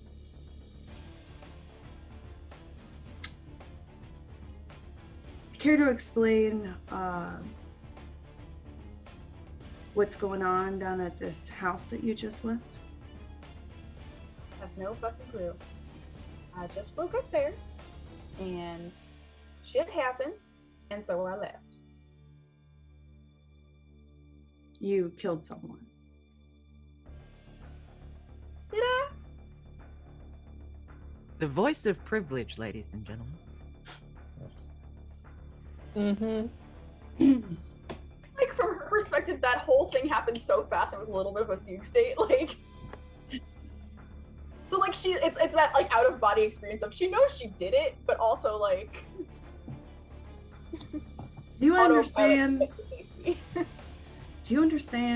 how scared a group of junkies has to be in order to call the police for help? Well, probably as scared as their average Tuesday night trip might make them.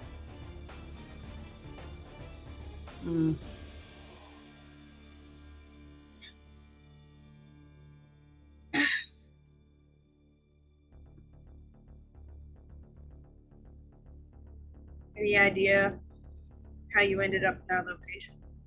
Not a fucking clue. And don't tell my mama I swore, because even though I am well out of her house, I do not want that punishment.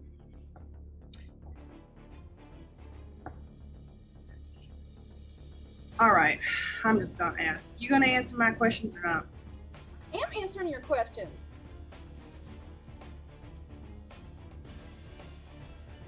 I don't have more information than I'm giving you. What the fuck are you wearing? I have no fucking clue. I woke up in this. I mean, I like it, but I did not buy it or put it on myself. Last thing I remember, I was in my jammies. Do you have any idea why your name and the location in which you arrived at came across our surveillance information? No, I do not, unless perhaps because my family might have put it there with their, you know, thunder and war concerning I've been missing for days. I do not believe that your particular family would have access to our particular system. Then I don't have answers for you, sir.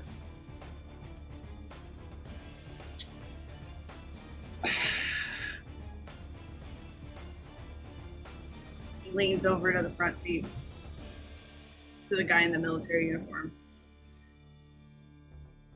Is this the one we're supposed to be picking up? I don't even know. The guy in the front seat looks just like the picture that came through. Do you have anything on you? You got a weapon? Give me your purse. No. Uh-huh, she got a weapon. And he just like elbows you to the face. Can I try and like dodge or like get out of Sure. the way? Sure.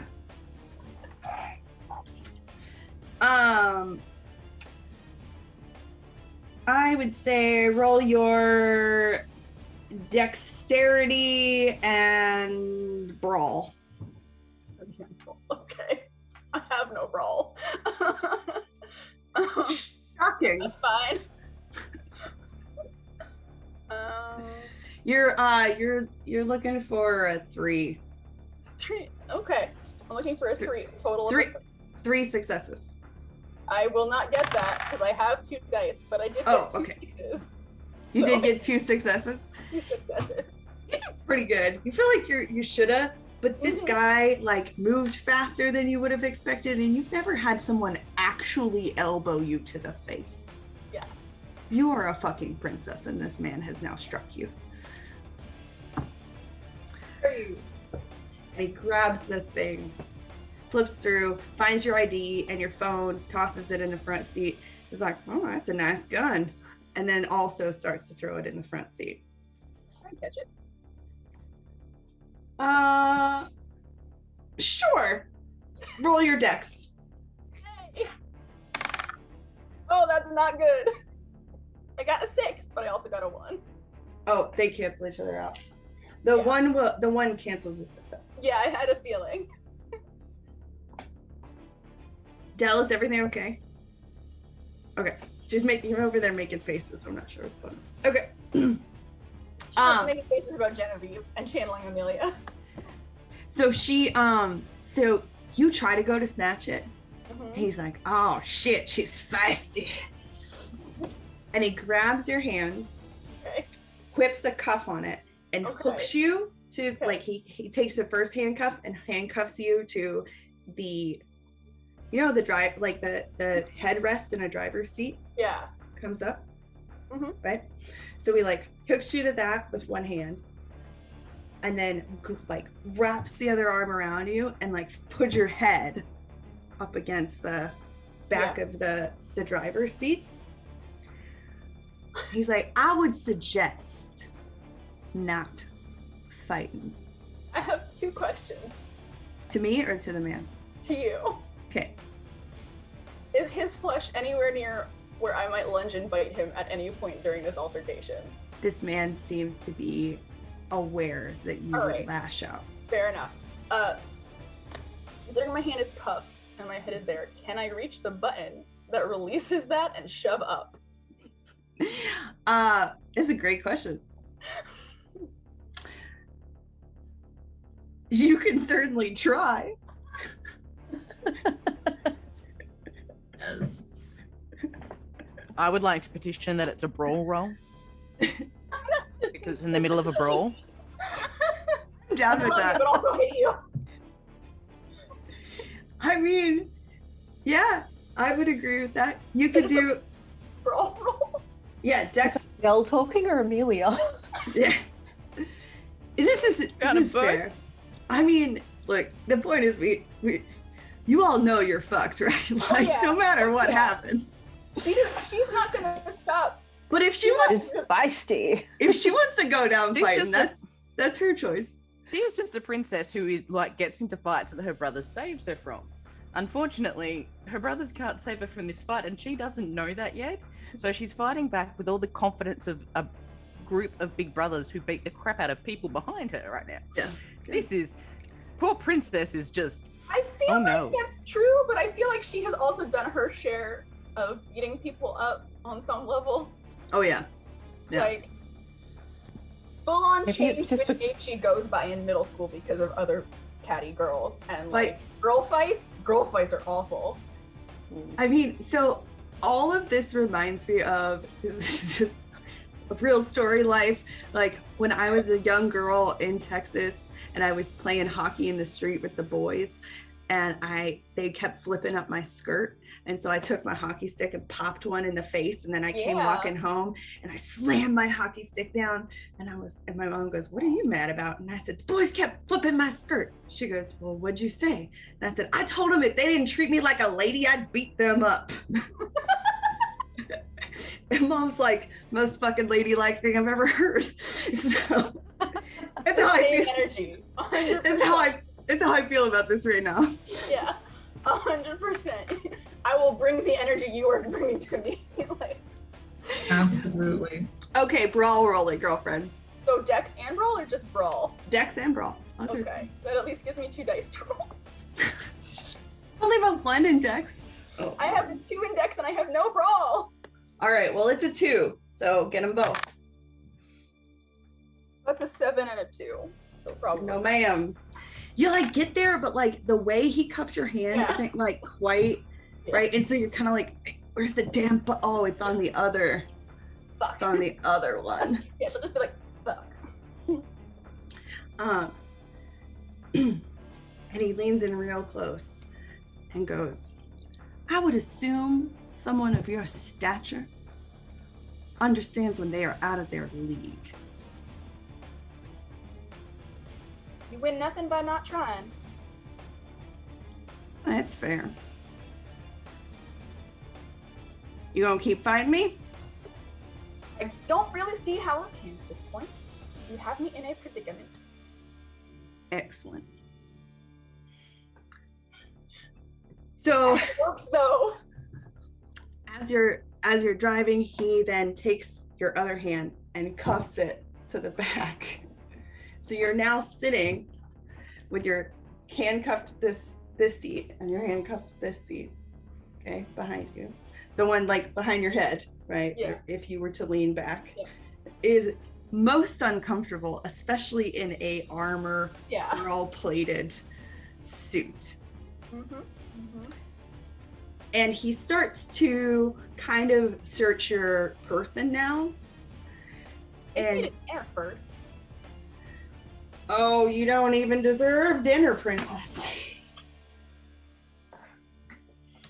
And as he's searching you, I'm gonna try and while he's searching me, can I be memorizing his face? sure. Okay.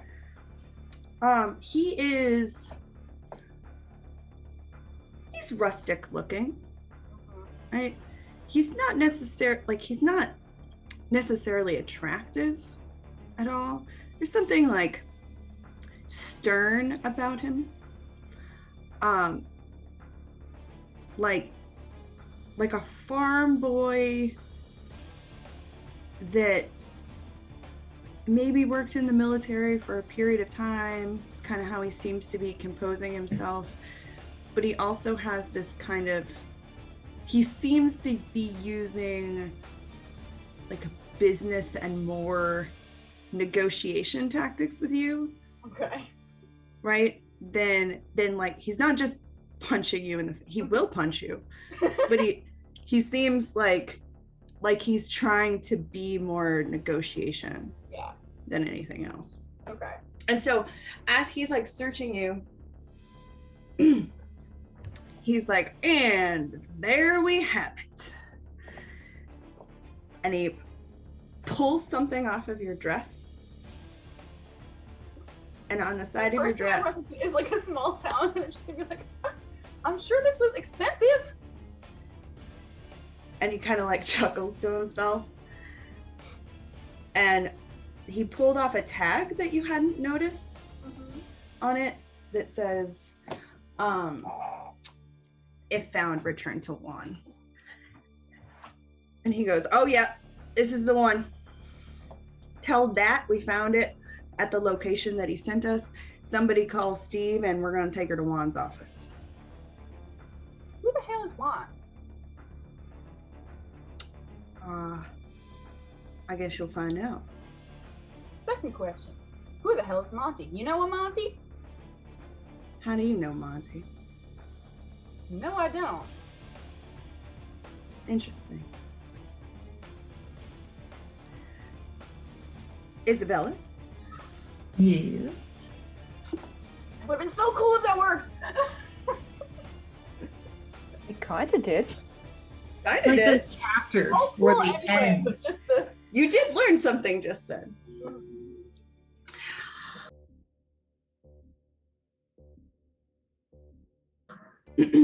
You have just snapped off the handle of Yes. Server room door. server room door. As you walk in, it is everything you would expect of a server room. Is there anybody else in there? Doesn't appear to be. It actually is not the kind that like has a desk, or it's just the it seems to just be the towers. But you are welcome to roll your intelligence and your technology surveillance to see if you can see what part this is. You need like a 2. Okay.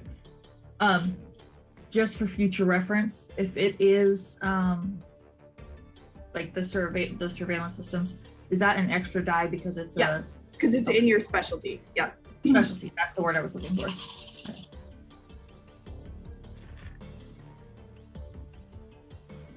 Yeah, I got a 9, 8, 9, no ones. So. What'd you say? 9, 8, 9. Yeah. Okay. 9, 8, So 9, 6. So 4. Yeah, it was 4. It was 8 die. I had 4 successes and 4 fails.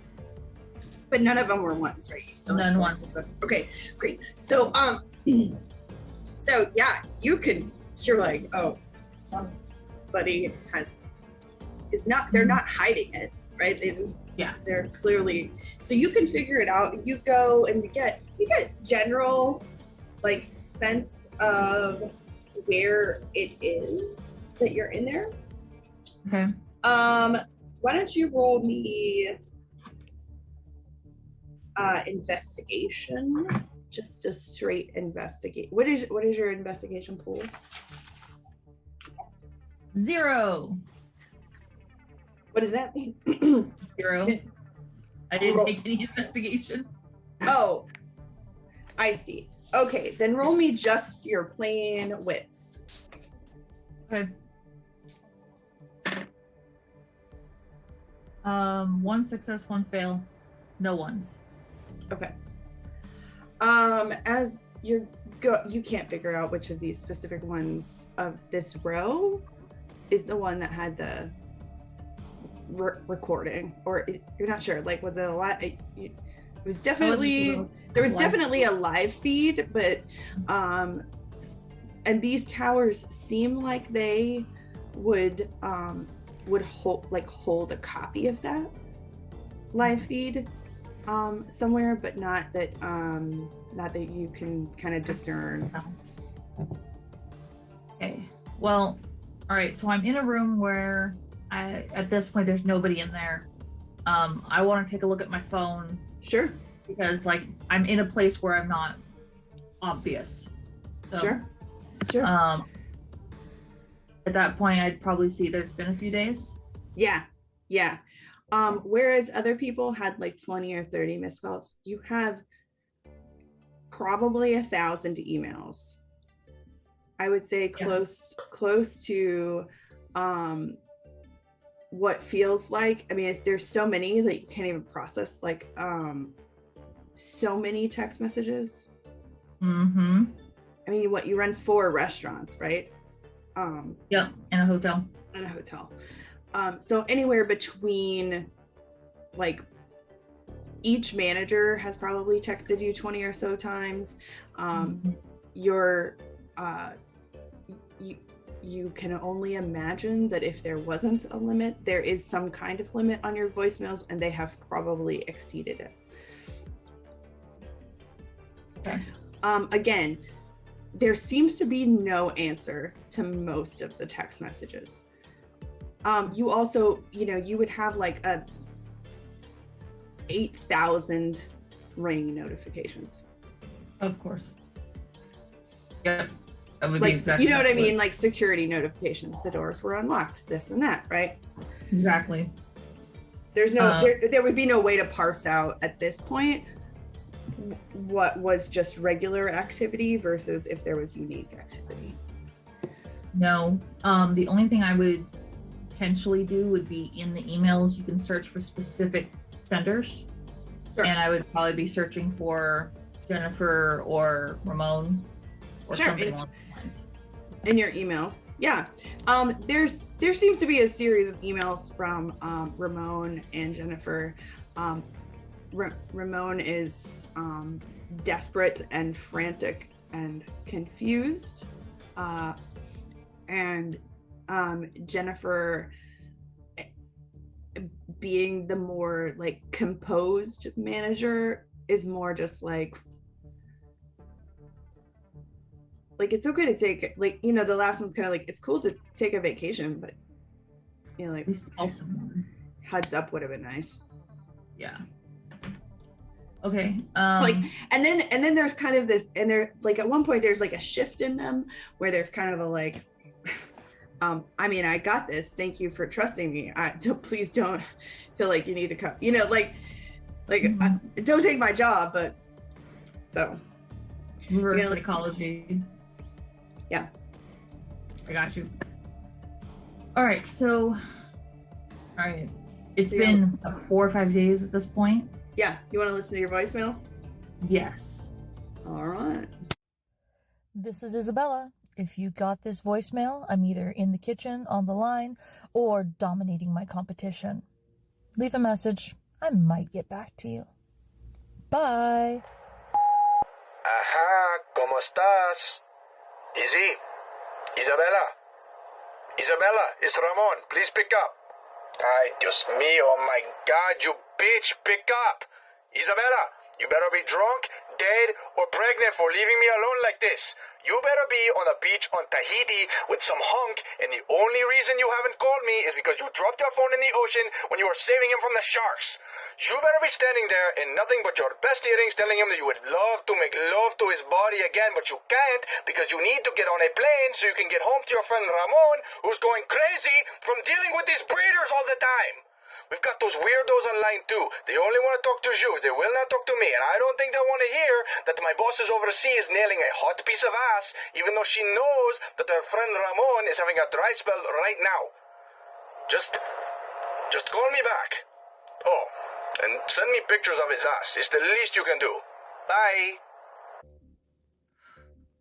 Poor Ramon. Having to deal with all of that stuff. Okay, so I am on a military base. As far as you know, it would seem. As far as I can guess, that's what it looks like. Mm-hmm. From all the surveillance, from seeing the guys in uniforms, and it would make sense to have a morgue. Can I call out from my phone? I've checked my voicemails. I will Sure. try and call Ramon. When you try to call, you get a boo boo boo. Oh, sorry, feedback. Boo boo boo. If found, please return to Dolores. Who is Dolores? All right. I will create a diversion. Okay. I will do something to these servers. Okay. They're probably not small enough to knock down. If there's a chair or a table or something that I could. Here's the other question. Is there 2 doors into this room or only 1? Only one. Okay. Then I will try and see if there's a chair or something that I No, could. it's just the No? towers. So you have what's on your person and the towers. I can unplug a whole bunch of them. Maybe Yes, you can. crossfire 1 or 2 that could maybe cause a fire. Okay. Even just unplugging a whole bunch of them would cause chaos. Sure. Yeah, that's what I'll do. I'll unplug a whole bunch of them and go hide, and then when people come in, I'll go out the door. Or at least Okay. try. Okay. I mean, you're in the locked unit of a server room, right, down a military hallway. Like they don't.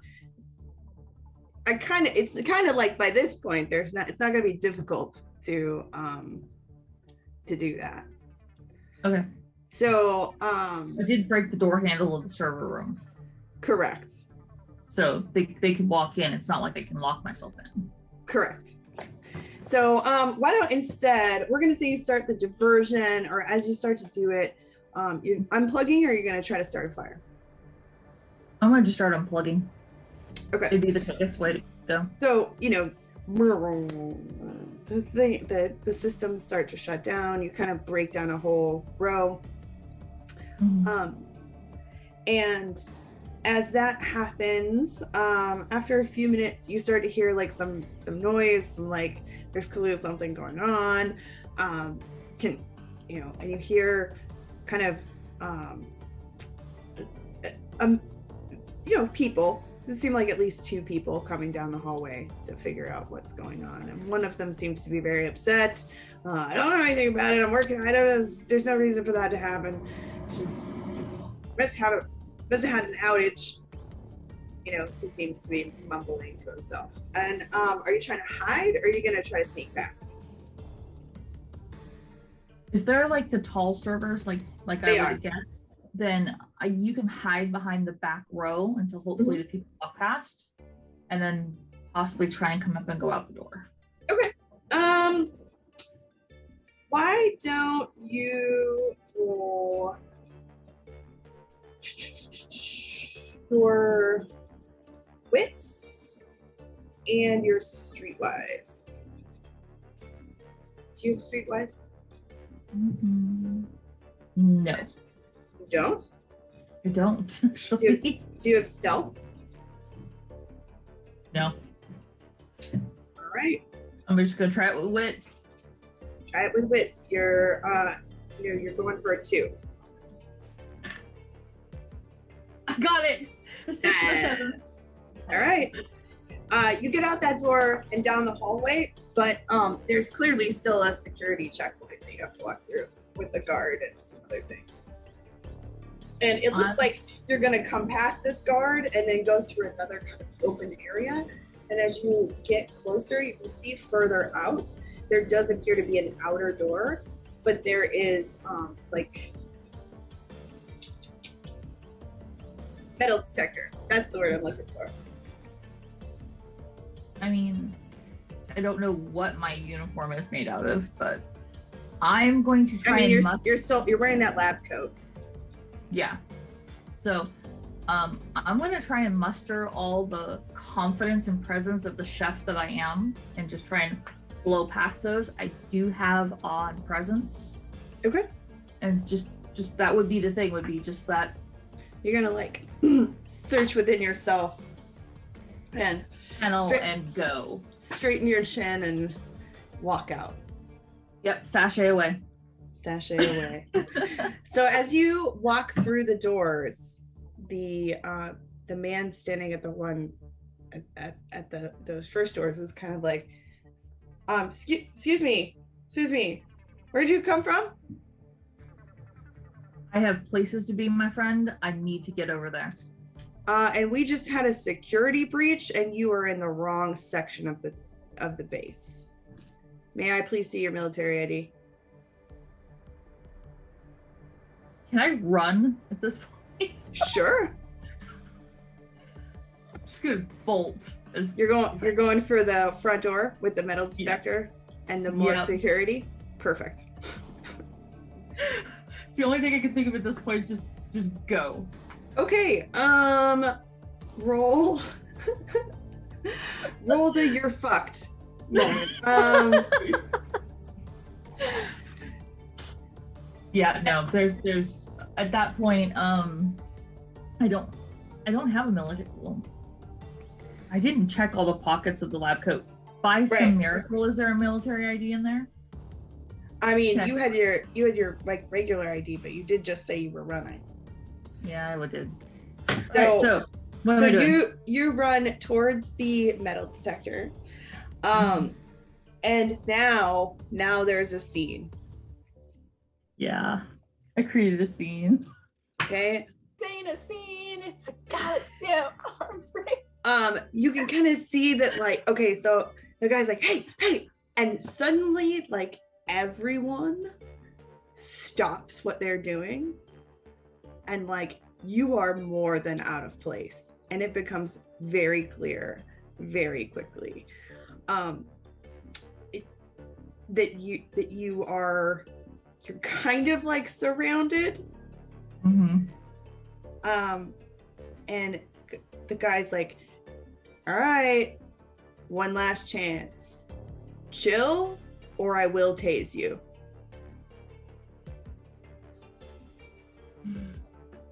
Do you keep trying to run when you realize you're surrounded, or are you gonna stop? I'll stop. All right.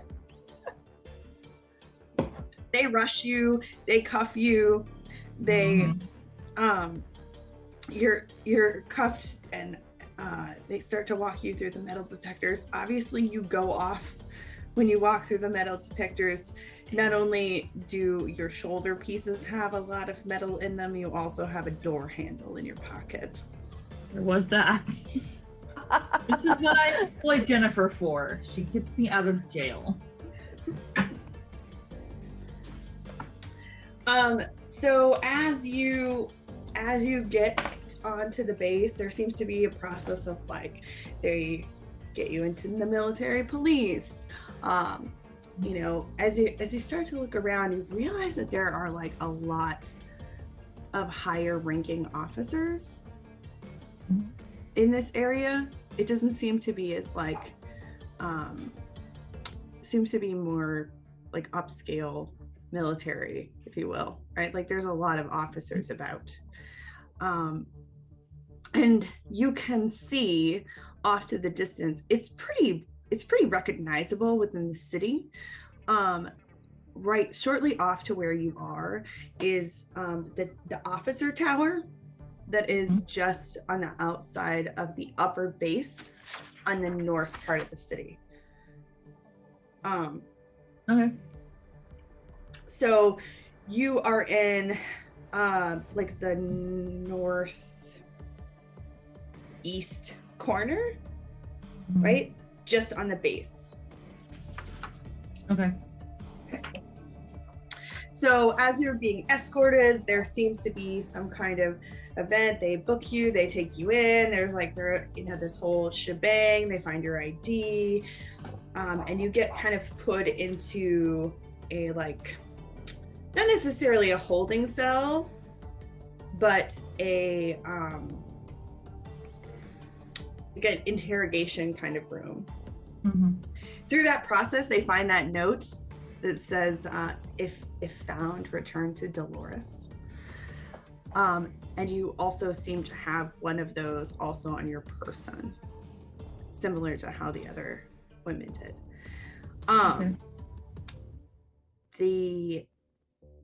The person who finds the note with Dolores is like, if found, return to Dolores. You mean like the party lady? I don't know who Dolores is. I just woke up. I figured I've been drinking for the last couple of days and was really hungover.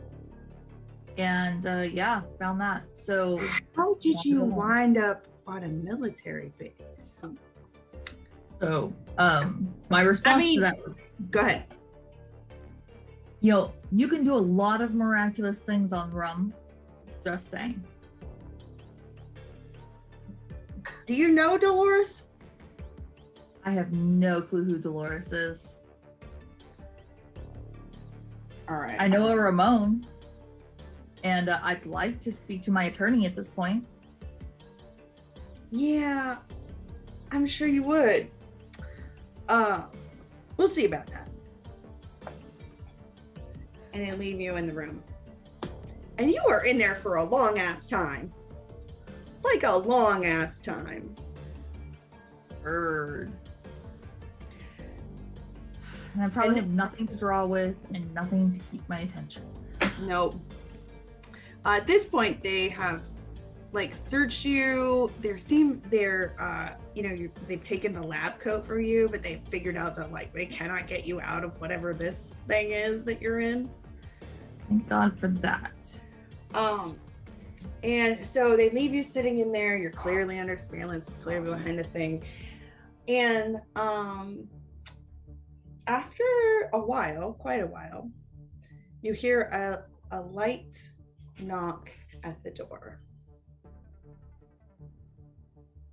Yeah, who is it? I'm trying to get some sleep.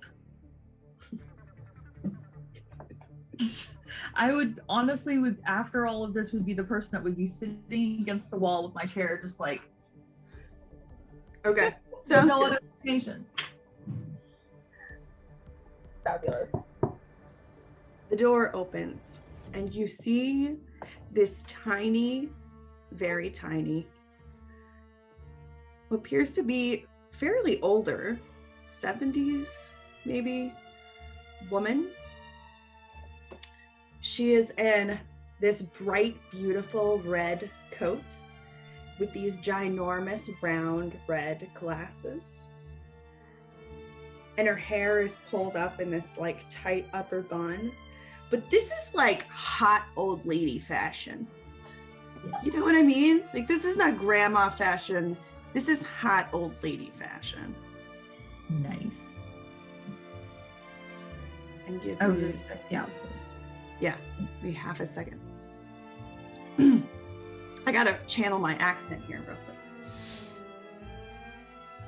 Charleston. Okay, got it. My God, yes. Pardon me, darling, but you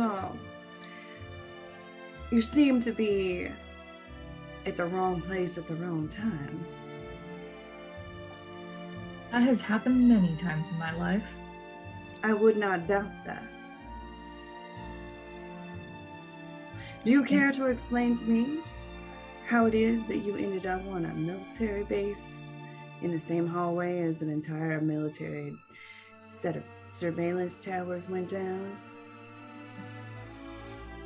You know, I could maybe explain that if you could tell me how I ended up in a morgue. You were in the morgue? Where I woke up. It's actually pretty funny. Otherwise, I have no clue. I was just trying to get out to go home, sleep off the rest of the rum. And she leans over the table. Because you and I both know you aren't sleeping off rum. And that ain't the only thing you've been drinking tonight. Well, I'm hoping it was rum. Bullshit.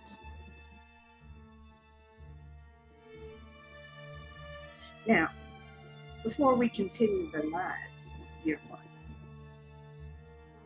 would you care to tell me how you got onto this military base?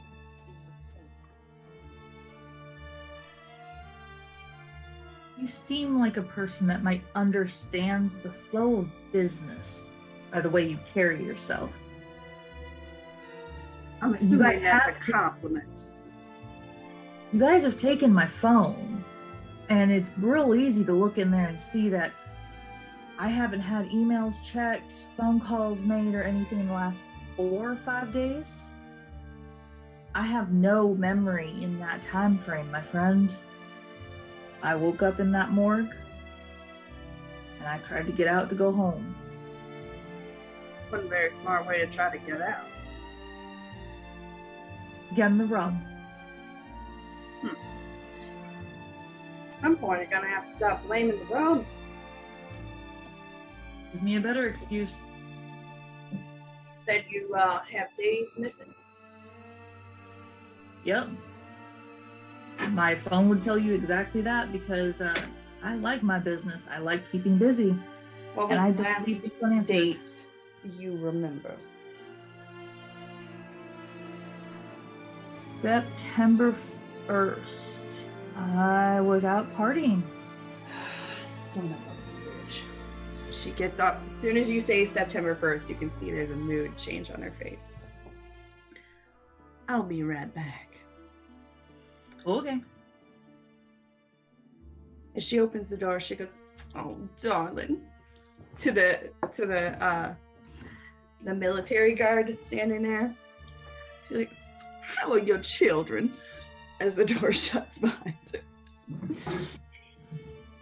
I love Dolores.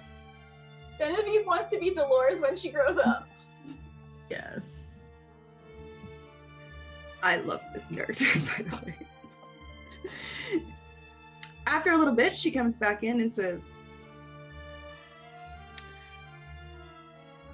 well, you see, these fine gentlemen have agreed to let you come with me. And seeing as you had a note that said, if found, return to Dolores. And then you had it stitched on you. I guess I should also tell you, my name is Dolores, and I believe you were supposed to be returned to me. Now you have two options. I have about 5 more minutes where that man is going to be convinced that you are allowed to leave this base with me. So you may either get up off your ass that is pretending to be drunk on rum and walk out of here with me in a kind and civilized way, and I will not treat you like the fucking issue that you are. On the other hand, if you choose to stay in this space and deal with these people, I will leave you to these particular sharks to determine whether or not you are worthy prey for their particular battle for blood, if you will. Heard. Lead the way, my friend. Excellent. Would you please join me? And by the way, put on your happiest of faces as if we have been the longest of time friends and now been reunited. Do you understand me, and am I clear? Yes, ma'am. Thank you. What is your name, peasant? Isabella. Fantastic. Easy to my friends. Now smile. And she opens the door. Oh, it's been such a good time seeing you. I am so grateful that you called me and let me know that my granddaughter was found on your base. How silly is that? I just need to go home. And she is fucking hamming it up. And all of these men in the military base are just, oh, Dolores. We know how, they're just eating out of this woman's palm.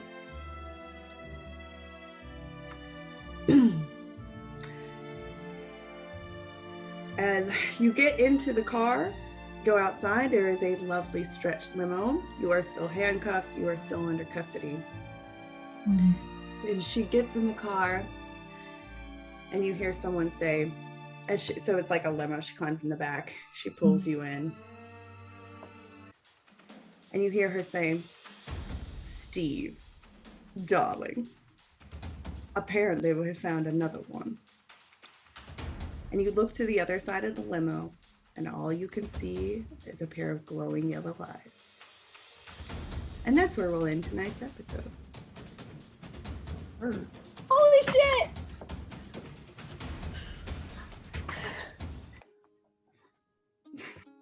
I'm trying very hard not to copy your accent, by the way. It's very hard not to, because that's so much fun. I love Dolores. Dolores is amazing. I wanted at one point to call her Edna Mode. Because into my mind. Just to piss her off. And I'm like, no, that's not the right time. I'll wait for later. That's exactly what was happening in my head too. I'm no kid. Oh, that was so much fun.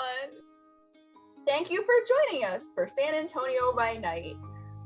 This has been the train wreck that has been Genevieve and Genevieve and Isabella's Awakening, as played by myself and Summer. Tune in next week for the group getting together, and also, who the hell is Steve?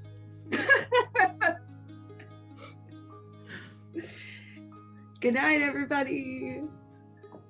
Night. And scene.